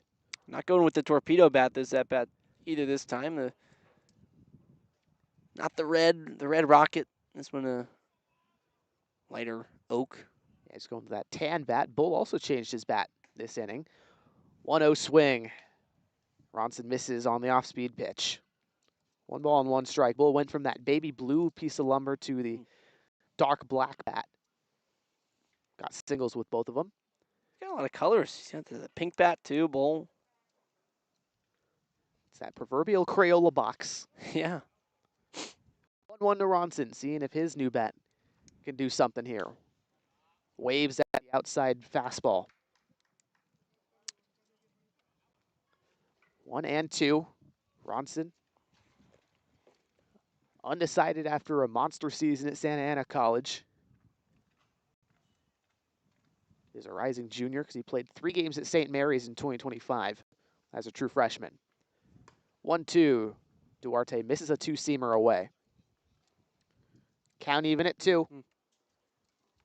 Ronson came in defensively in the top of the 5th, replaced Cam Taylor, who had himself a nice day.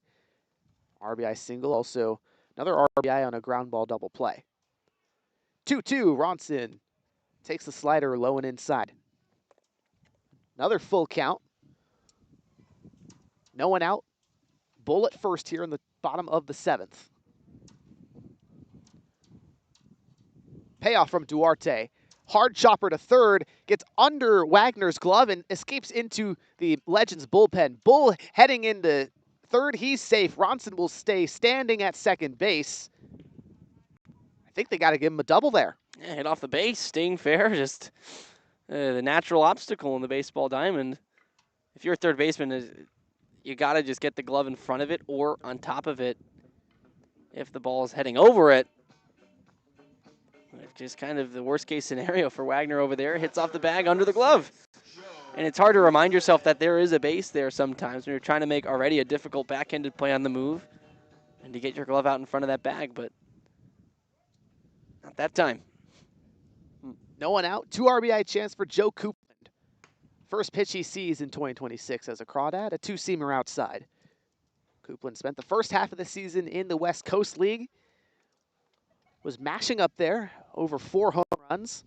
Had 3 as a Crawdad last season. Looking to bring some more juice to the order here. 1-0, popped up behind home plate. 1 ball and 1 strike. Coupland, 2 seasons at Chabot. As a freshman, hit .265, also pitched 11 times. This spring, 301 hitter, 19 extra base hits, 11 doubles, 8 home runs, 24 walks to 32 Ks. 1-1, lifted deep in the air, left center field. Ovalle chasing back, diving effort. No, it gets past his glove. Extra bases for Coupland. Bull will score on the double. Ronson holds at third. Joe Coupland, first hit as a Crawdad in 2026, an RBI double, makes it 17-3 Walnut Creek. And there you go, new guy making a nice first impression. Key to the game today. Yes, it's not exactly a high leverage situation, but that one just kind of looked different. Looked like it jumped off the bat. I thought he got a bit more. It kind of top spinned it a bit, but on any other day, yeah, probably a gone. Plenty enough on it. Excuse me, to get it down. Here's Perez, same situation. Second and third, takes a strike, slider at the knees. Perez pinch hit for Shane Aldridge in the 5th inning, struck out looking on 5 pitches. Duarte, 0-1, wave and a miss. Perez out in front of the slider. He could be in danger here of losing the on-base streak. I know it's kind of tough when you're inserted halfway or beyond halfway into a game, but you get fewer chances. I'll have to protect the plate now. 2 strikes. 0-2 from Duarte. Bounces in front of Madrigal, and Ronson able to jog home on the wild pitch. Coupland also goes to third. 1-2 at the dish to Perez, and now an 18-3 game for Walnut Creek. More free passes, more free 90s. Just an avalanche of them today. It's just been a sloppy game overall, Harry. Lots of hits, lots of errors. Tough plays in the field. 1-2 to Perez. Ripped on a line, shallow center field, base hit. He extends the streak to 20 games in a row on base and also drives in a run. 19-3, courtesy of Dylan Perez, the RBI single. There you go. Gets it done. Nicely done. That's just a picture-perfect swing back up the box. But what's unbelievable about the avalanche we were talking about, those 2 doubles, the first extra base hits of the day for the Crawdads. It's been all about station-to-station singles. And there another by Perez, but geez, waited 7 innings almost to hit the first extra base knock. 19 hits, 17 of them singles. A little bit of a power outage, but finally Walnut Creek restores. First pitch was outside to Carlisle, the 1-0. Similar spot, two-seamer able to hit the mark this time. But even that first one was a bit funky too. Ronson down the line, not exactly what you'd expect from when you see a double in the scorecard. Hit off the third base bag, kicked away. 1-1 inside to Carlisle. But you're absolutely right, Harry. That was kind of an unconventional double for Barrett Ronson, but he'll take it. His 4th double of the season. And then Coupland, next at bat, absolutely smashes it to the gap. 2-1. Carlisle takes upstairs and away. Hitter friendly to Lucas Carlisle. He's been aboard all 4 times today. 2 singles, a hit by pitch, and a walk. On-base machine. His OBP already entering today was 600. He's going to be climbing up towards 800, I think, by the time this game's over. Yeah, wow, he's unreal. Machine. 3-1, ball 4 outside. Second walk of the day for Carlisle. 5 times on base. I mean, this guy takes, I think, the best at-bats out of anyone on this team, partially because he's willing to take the walk, too. I mean, a lot of guys on this team so skilled at putting the ball in play and getting the bat on the ball, including Carlisle, but he doesn't seem to mind and taking ball 4 at the bottom of the order. That's what you're asked to do. And with that, he's able to go to first base. First and second, no one out, bottom of the 7th. Here's Pulasic at the top of the order. Inside slider. So Pulasic ahead, and Ty Clappin, the right-hander, in the Menlo Park bullpen warming up. 1-0 from Duarte. Inside, and it doesn't break. Hits Pulasic in the back. 2 straight at-bats for Daniel Pulasic where he's been hit by a pitch. Credit hitters are going to wake up with some bruises tomorrow. Some of them multiple. Pulasic hitting back-to-back innings now, but my goodness, this has just been no control, no command on display today for Menlo. It's almost, you have to call in to question the safety of these crawdad hitters. I mean, they're just getting hit, it feels like, every inning. Yeah, they're getting battered, so to speak. I'll take it. Meeting on the mound, Nick Zanzeri going to have a chat with Duarte. Looks like they're giving Clappin some more time to warm up here. Home plate umpire going to come break this meeting up. Anyways, it'll be bases juiced, no one out for TJ Woodson. And Sutter Moss after him. Elijah Ramos, potentially the third man up with the bases loaded. And now there will be a late call to the bullpen. Duarte's day is done. In comes Clappin. We'll take a break here on Crawdad Streaming Network. When we come back, the bottom of the 7th continues.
Bottom of the 7th continues. Bases loaded jam. Chris Duarte, his day is done. And Ty Clappin, the 5'7", 180-pound right-hander, will take over for the Legends. His 5th appearance on the season. 7 2/3 innings tossed already. 9.93 ERA. Rising senior at Cal State East Bay. He'll face Kevin Parker Jr. will pinch hit for TJ Woodson. So after the extended spell following the hit hand for Kevin Parker Jr., first pitch he sees low and outside. 0-1 to KPJ. First action in nearly a week for Kevin Parker. 0-1, or 1-0, excuse me. Swing and a miss. 1 ball and 1 strike to KPJ. Woodson's day officially done, but boy, was it massive. Multiple hits, multiple times on base. 1-1. Parker Jr. takes a breaking ball down the middle. Strike 2. Probably can't throw him that one again. He sees it now, and if he gets another one, the fat part of the plate like that, look for him to take a rip. Parker Jr., Crawdad leader in RBIs. 1-2, tipped into Madrigal's glove, just pops out. Parker Jr., a second life. Parker Jr. leads the Crawdads in steals as well with 13. Enters this contest, 228 hitter. 1-2, slow breaking ball ripped up the middle, but over is Aikawa from second to make the catch. His effort to tag second base not in time. Parker Jr. out on the line out, but the bases remain juiced and only 1 out. I'm just going to say they had Carlisle at second. He was out, but got the benefit of the doubt, called safe. Yeah, throw was definitely there in time, but hey, the Crawdads will take it, right? They will. Chance to chase 20 in this inning. Crawdad record for runs is 25 in a single game. 21 hits, the record in a single game. 1 out, bases loaded for Sutter Moss. Pinch hit. Moss did back in the 6th for Ryan Ellis, grounded into or lined into a double play.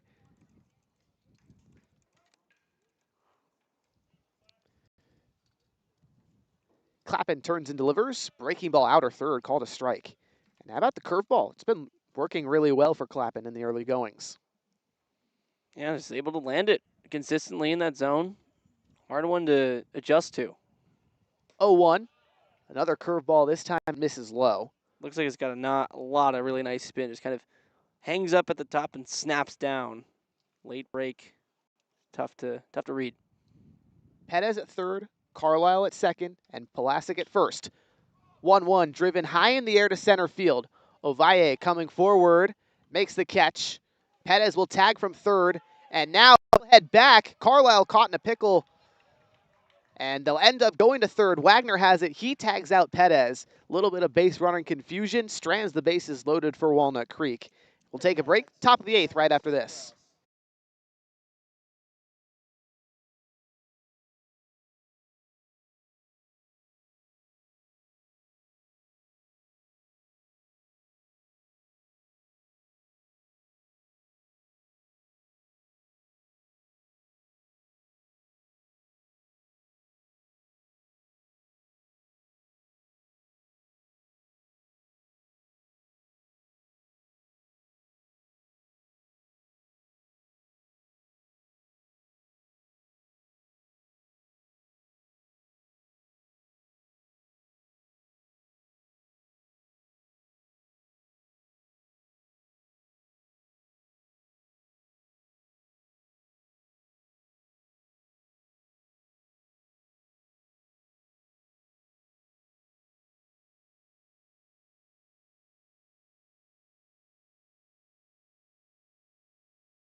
Top of the 8th, another second-year Crawdad making his 2026 debut. It's Edward Saeed, the big right-hander from Chabot College, pitching to his teammate this spring and last summer, Joe Coupland.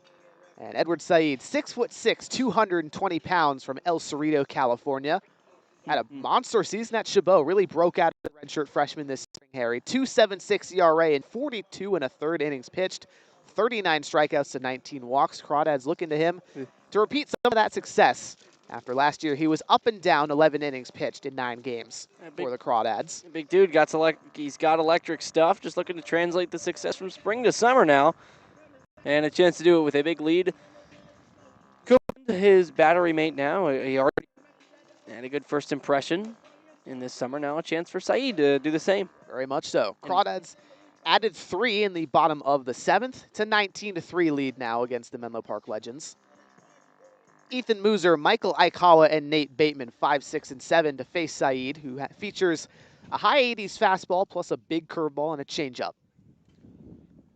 Muser working from the left side, took over from Joey D'Amelio back in the 6th inning. D'Amelio was 0 for 3 with an RBI on a sac fly. Muser, first at bat, enters the game, a .257 hitter, 15 games for the Legends, University of Northern Colorado guy. First pitch from Saeed, fastball high and outside.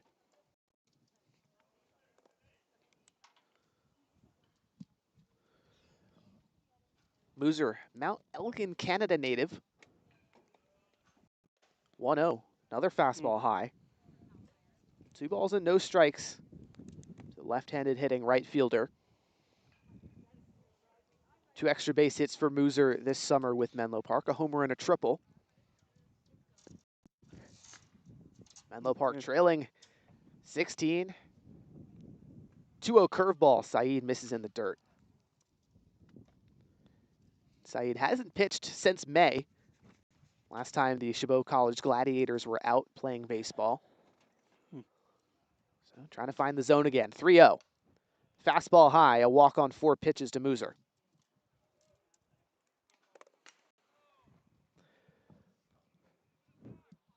Runner at first with no one out for Michael Aikawa.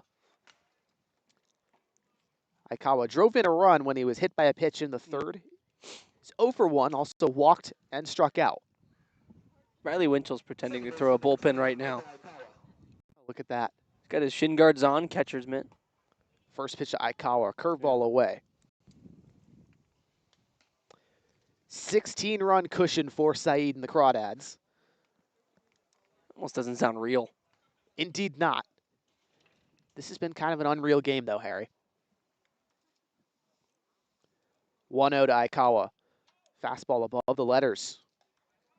Well, I hate to beat this drum again, but going back to thinking about that 35-1 game I called, I'm trying to think of when it hit 31-1, and we said it's a 30-run lead.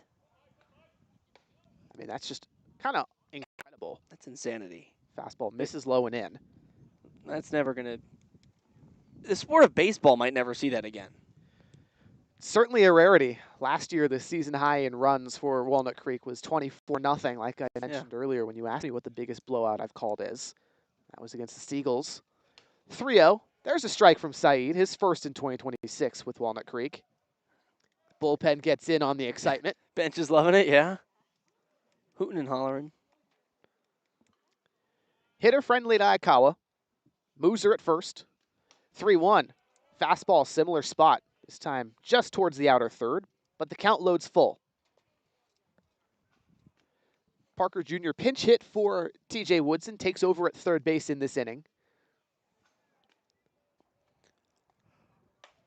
3-2, wave and a miss. How about the Bayou fastball from Edward Saeed, his first K for the Crawdads this summer. It's almost unbelievable, but only the 6th total strikeout this game has seen. Only 5 of them for the Crawdads, just 1 for Menlo Park pitching. It's been kind of wild that a game so crazy has just really had no strikeouts. Yeah, only 5, like you said.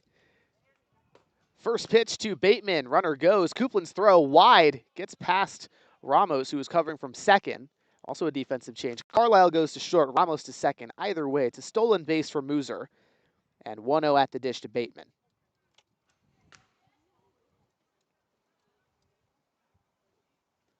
First time that the Legends have tested Joe Coupland behind the dish this season. So far, they're successful. 1-0. Also a 1-0 count to Bateman, playing left field.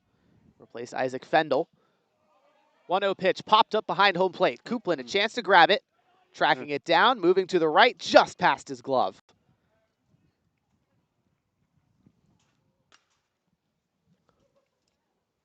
One count to Bateman. Just the second at bat as Bateman, first at bat in the 6th, hit by a pitch when he took over for Fendel. 294 hitter Bateman is this season, 11 games for Menlo Park, 400 on base percentage. Appeared in just 4 games as a freshman this spring at University of Puget Sound. Saeed sets below his chin, now at the belt. 1-1. Fastball high and tight, look out.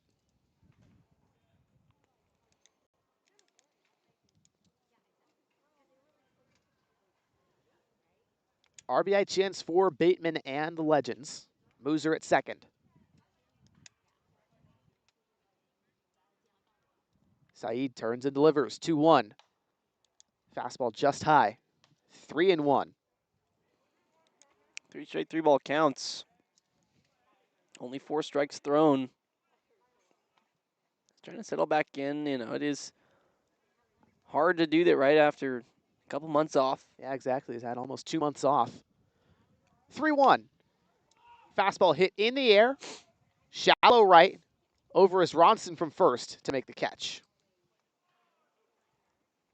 That's a good way to get back then, too. And you're already falling behind. You have a 3-1 count, but a 16-run cushion. You are so confident that the hitter's ready to hit something in the zone, but you can just have the confidence that even if he takes you deep, it obviously doesn't matter much on the scoreboard. Yeah, it affects your your stats, but you kind of forget about those when your team's already way up.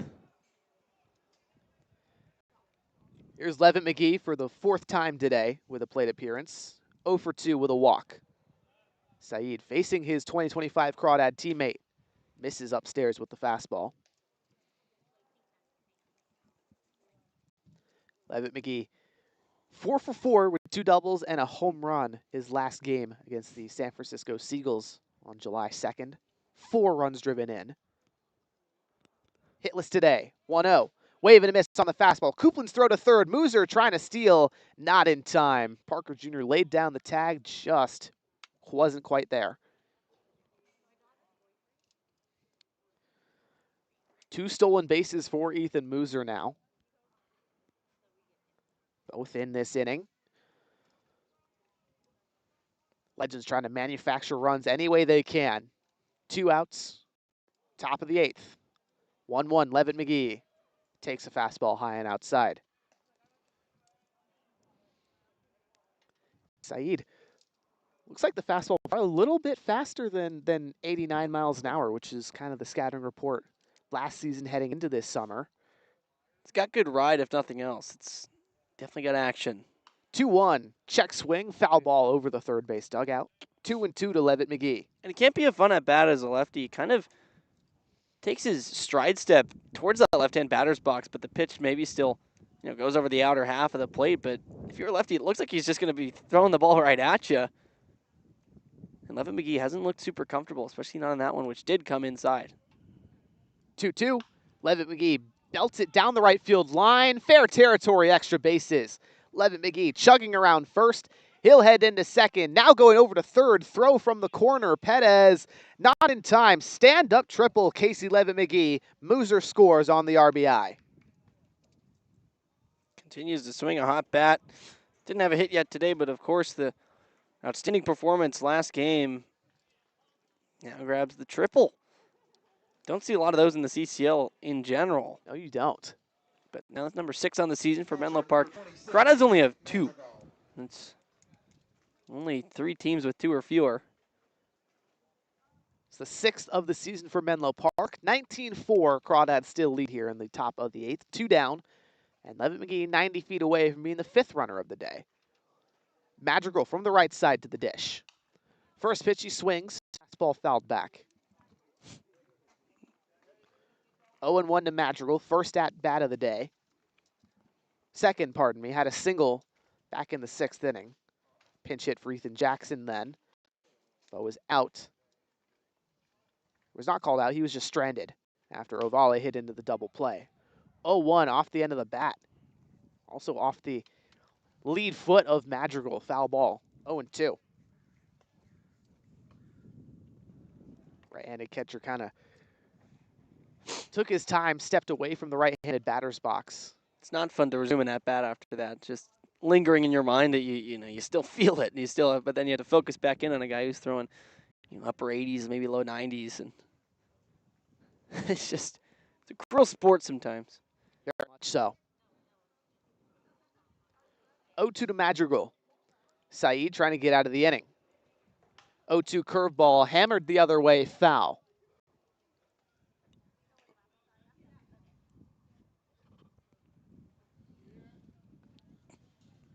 Still nothing in 2 to Madrigal, rising 5th year in the transfer portal. Saeed turns and delivers. Fastball fouled back.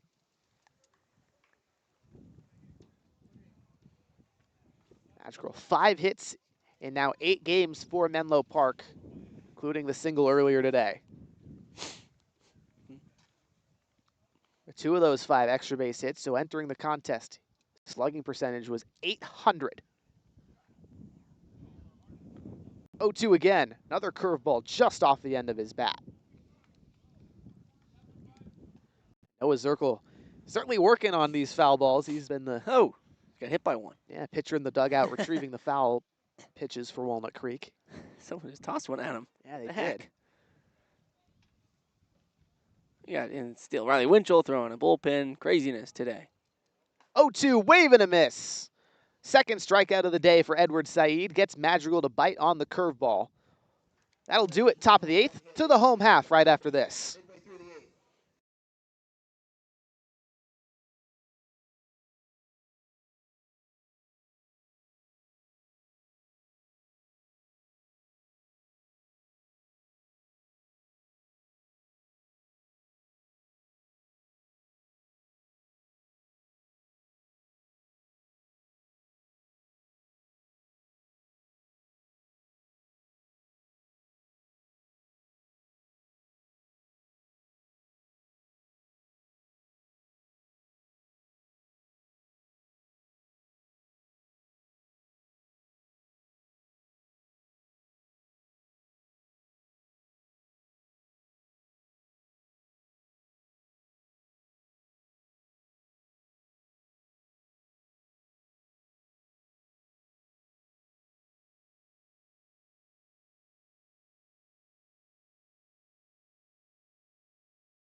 Heart of the Crawdad order due up here in the bottom of the 9th. 19-4, Walnut Creek still leads. Ramos, Bull, and Barrett Ronson due up.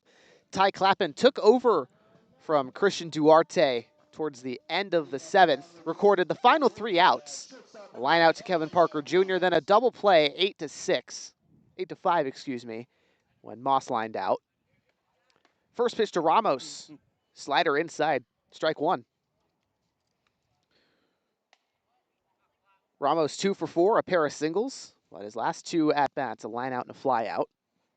Clappin turns, now kicks and deals. 0-1, wave and a miss.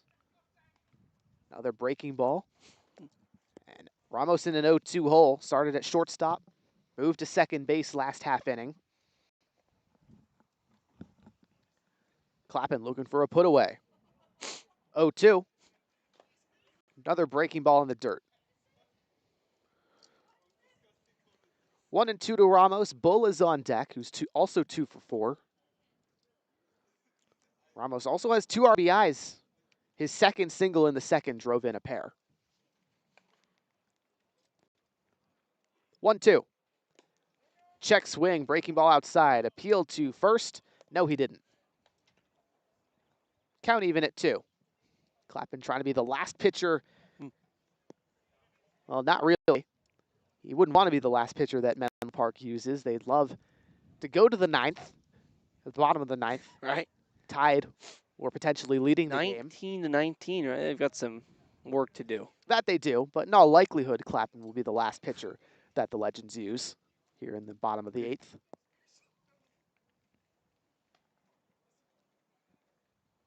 Two to Ramos.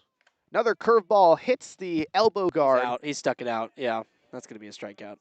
They're going to say that Ramos leaned into it, and instead of a hit by pitch, it's a strikeout. Yeah, he did. I'll be honest, he put that one in the zone.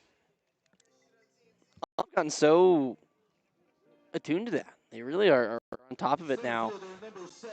I saw it a couple of times last year in the NAIA season. Didn't get called this year, though. Got around the league. People tried to start to do it a bit more, and umps were always on top of it. First pitch to Bull, change up away, swing and a miss. Did Bryden Bull just try and run up to that? I don't think so. I just thought I saw something. Thought he took a little stutter step. He is up in the batter's box. 0-1 from Clappin.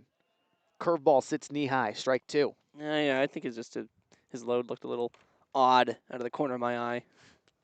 Potentially so. Thought he kind of Happy Gilmore'd it or something. Bull 2 for 4 today. 2 singles, 2 RBIs. 0-2, wave and a miss. Out in front of the changeup low. First time that Bull has struck out today. But make that now 2 straight for Ty Clappin. Trying to go 1-2-3. Now we face Barrett Ronson. 2 outs, bottom of the 8th. Only 1 strikeout in the first 7 innings for this pitching staff. Now 2 straight to start the 8th. I think Crawdads hitters are kind of checking out a little bit, saying, just get this one over.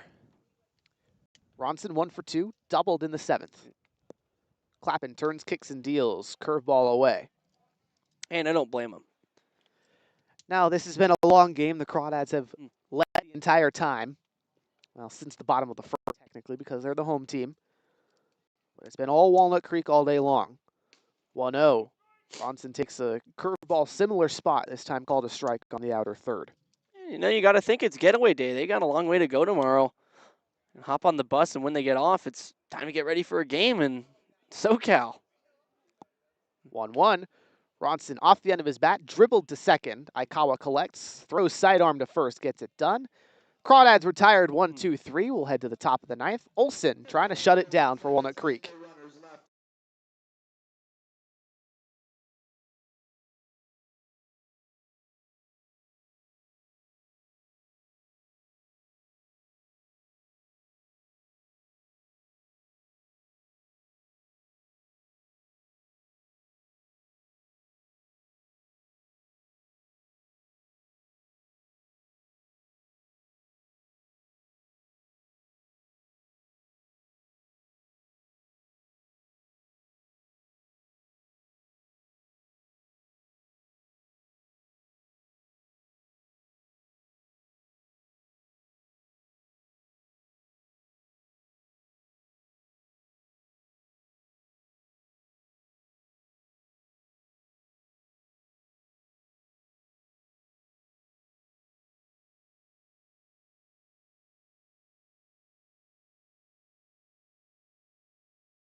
Later on in our post-game show, today's player of the game brought to you by Worth Group Restaurants, a local collection of East Bay restaurants owned and operated by Rodney Worth. Includes the Peasant and the Pear in Danville, the Bourbon Pear in Livermore, and the Golden Pear in Walnut Creek. Worth Group Restaurants, an official partner of the Walnut Creek Crawdads. And then our post-game show brought to you by Up the Creek Records. Up the Creek is a great record shop right next to the Ace Hardware in downtown Walnut Creek. They buy and sell new and used vinyl records, CDs, and cassettes, as well as skateboard gear and a variety of other fun gifts like yo-yos and hacky sacks. They also have an all-ages live music venue that hosts local bands every weekend. So check out who is playing at Up the Creek Records or their Instagram at upthecreekrecords.com. Top of the 9th, Michael Olsen, the big left-hander, takes over for Walnut Creek, looking to put this game out of reach. Pretty much already is there, Harry, if you consider a 19-4 game untouchable, which I think most would. But top of the order due up, Ovalle, Wagner, and Duran, all to face Olsen. Olsen, 8th appearance this season. ERA of 2 in 9 innings, 8 strikeouts, 8 walks. First pitch to Ovalle, fastball high and outside. Ovalle took over at center field for Mason Griffin. First at bat in the 6th, hit into a double play. Line out to center field, and then Bull threw out the runner at second. 0-1 fastball for a strike.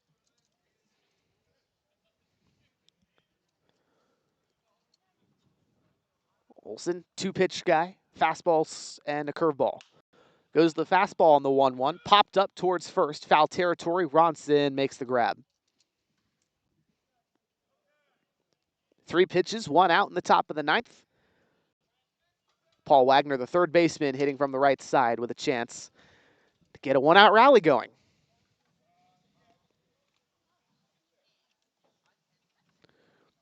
Wagner 0 for 3 today, 2 pop-ups, a strike, and a hit by pitch in the 4th. Wagner, rising junior, undecided after a pair of seasons at Ohlone College and a second-year Menlo Park Legend.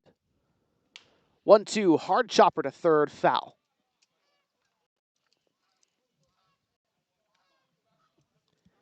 Olsen also likely to pitch later on this week, particularly against the San Luis Obispo Blues. Crawdads perhaps going to go with a lefty-dominant pitching rotation on Friday. 0-2 to Wagner. 0-1 to Wagner. Called a strike. And pardon me, that was still Ovale. I guess the pop-up didn't count. Now they'll strike him out. I guess he didn't get over there. Third baseman number 6, Paul Yeah, I don't know. I guess don't know exactly what happened.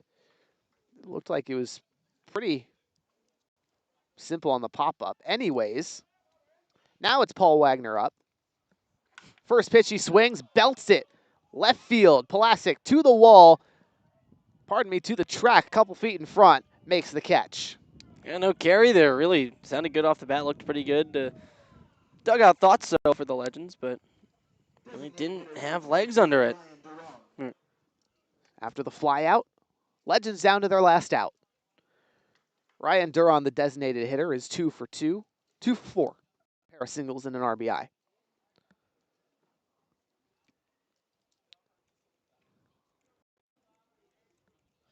Olsen winds, kicks, and delivers. Fastball up and away. 1-0 to Duran, rising senior at Westcliff University amongst the NAIA level. 1-0 fastball popped up behind the Crawdad dugout towards first. 1 ball and 1 strike.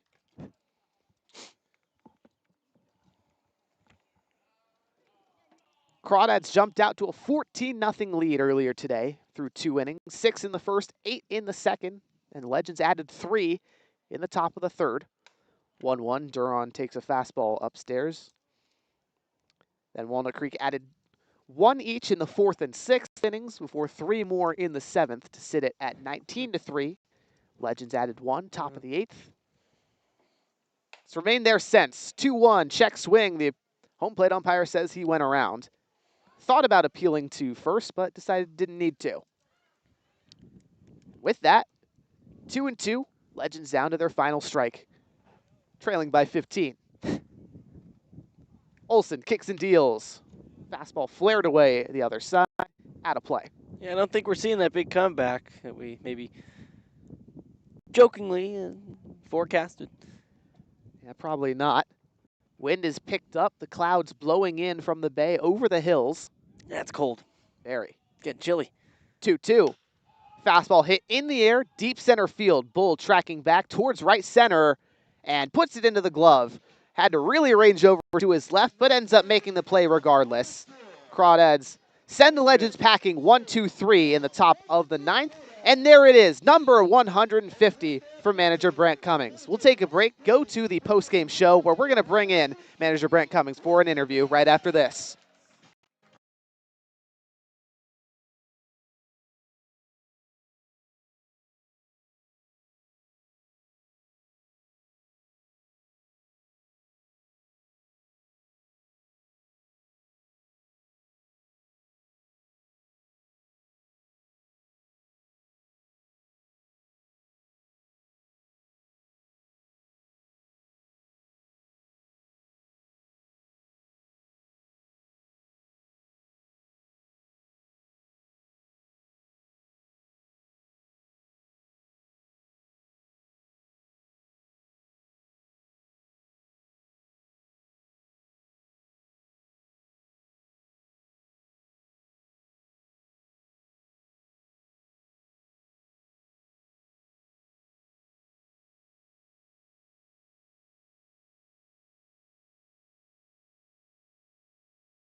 Welcome into today's post-game show brought to you by Up the Creek Records. Up the Creek is a great record shop right next to the Ace Hardware in downtown Walnut Creek. They buy and sell new and used vinyl records, CDs, and cassettes, as well as skateboard gear and a variety of other fun gifts like yo-yos and hacky sacks. They also have an all-ages live music venue that hosts local bands every weekend, so check out who is playing at upthecreekrecords.com or their Instagram at upthecreekrecords.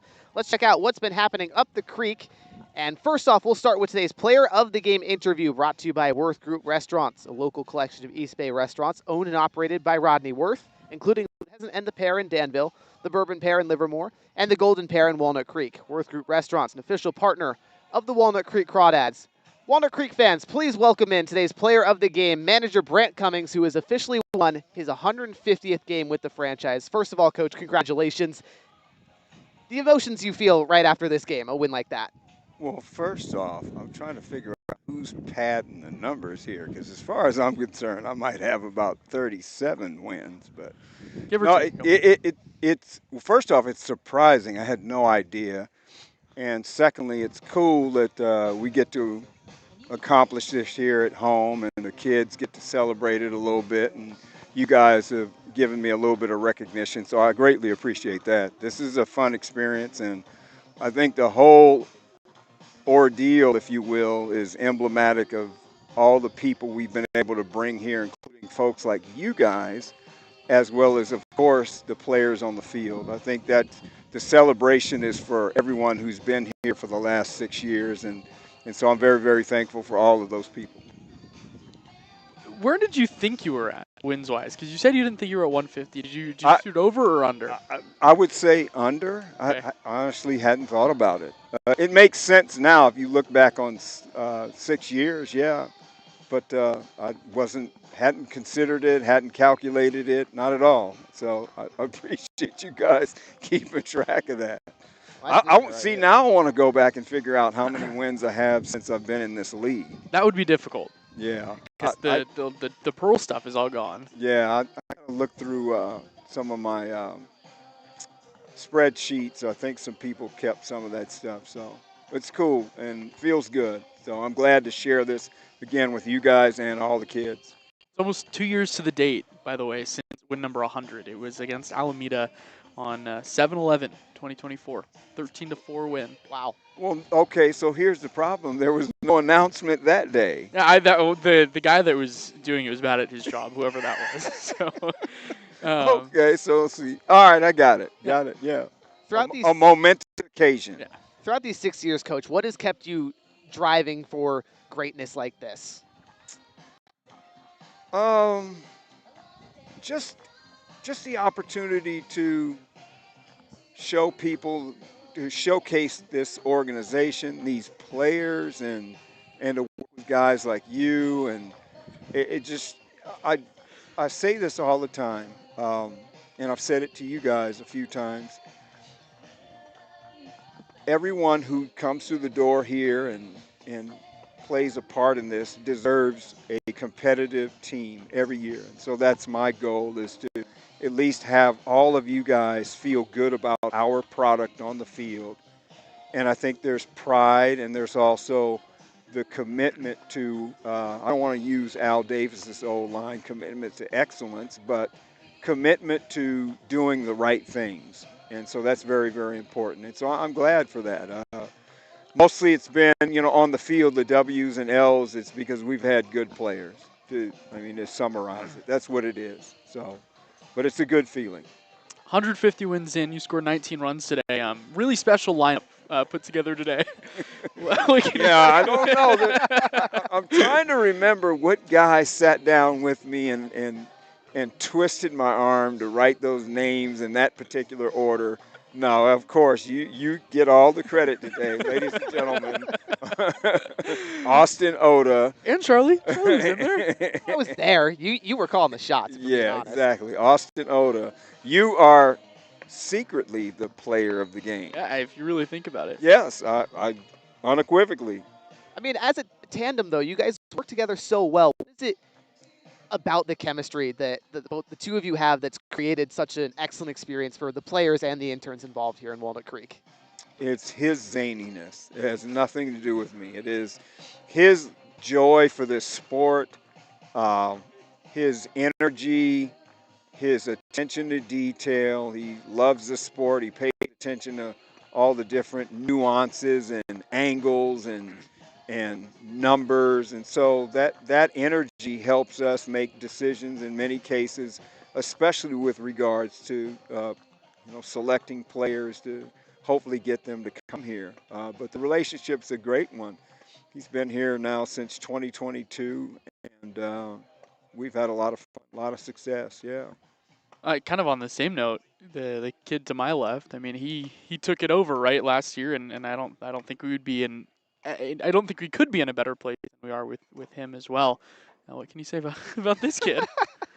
Young Chuck, Charlie is fabulous behind the microphone. Once again, very similar to you, his care for the organization and his ability to help bring in the talent we have off the field, because we are very, very talented in that area, but also lending a hand in areas that I believe attract good players on the field. And so you guys are fantastic. You really are. You have ushered in some of the finest young people in this organization, off the field. And so it's been really, really important for me. And I'm very, very thankful. And I hope we can continue to do this as long as possible until you guys get tired of it.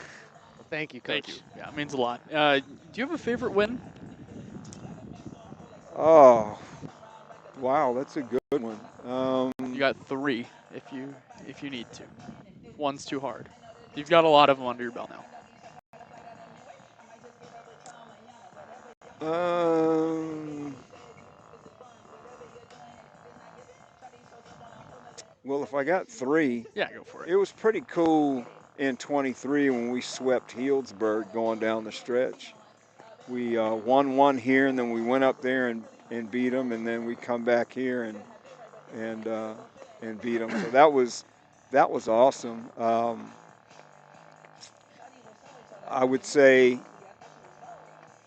beating beating Sonoma in the playoffs in 24 here was really cool experience to give us a chance, to go to the championship. Um, those are the ones that come to mind right now. Yeah, some really fun times. Yeah. Coach, how does this team here in 2026 differ than the previous 5 years of teams that you've coached, especially heading Mm, into this playoff push?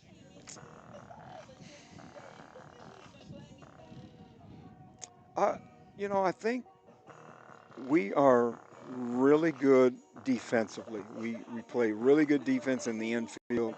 This might be one of the best defensive outfields we've ever had. Yeah.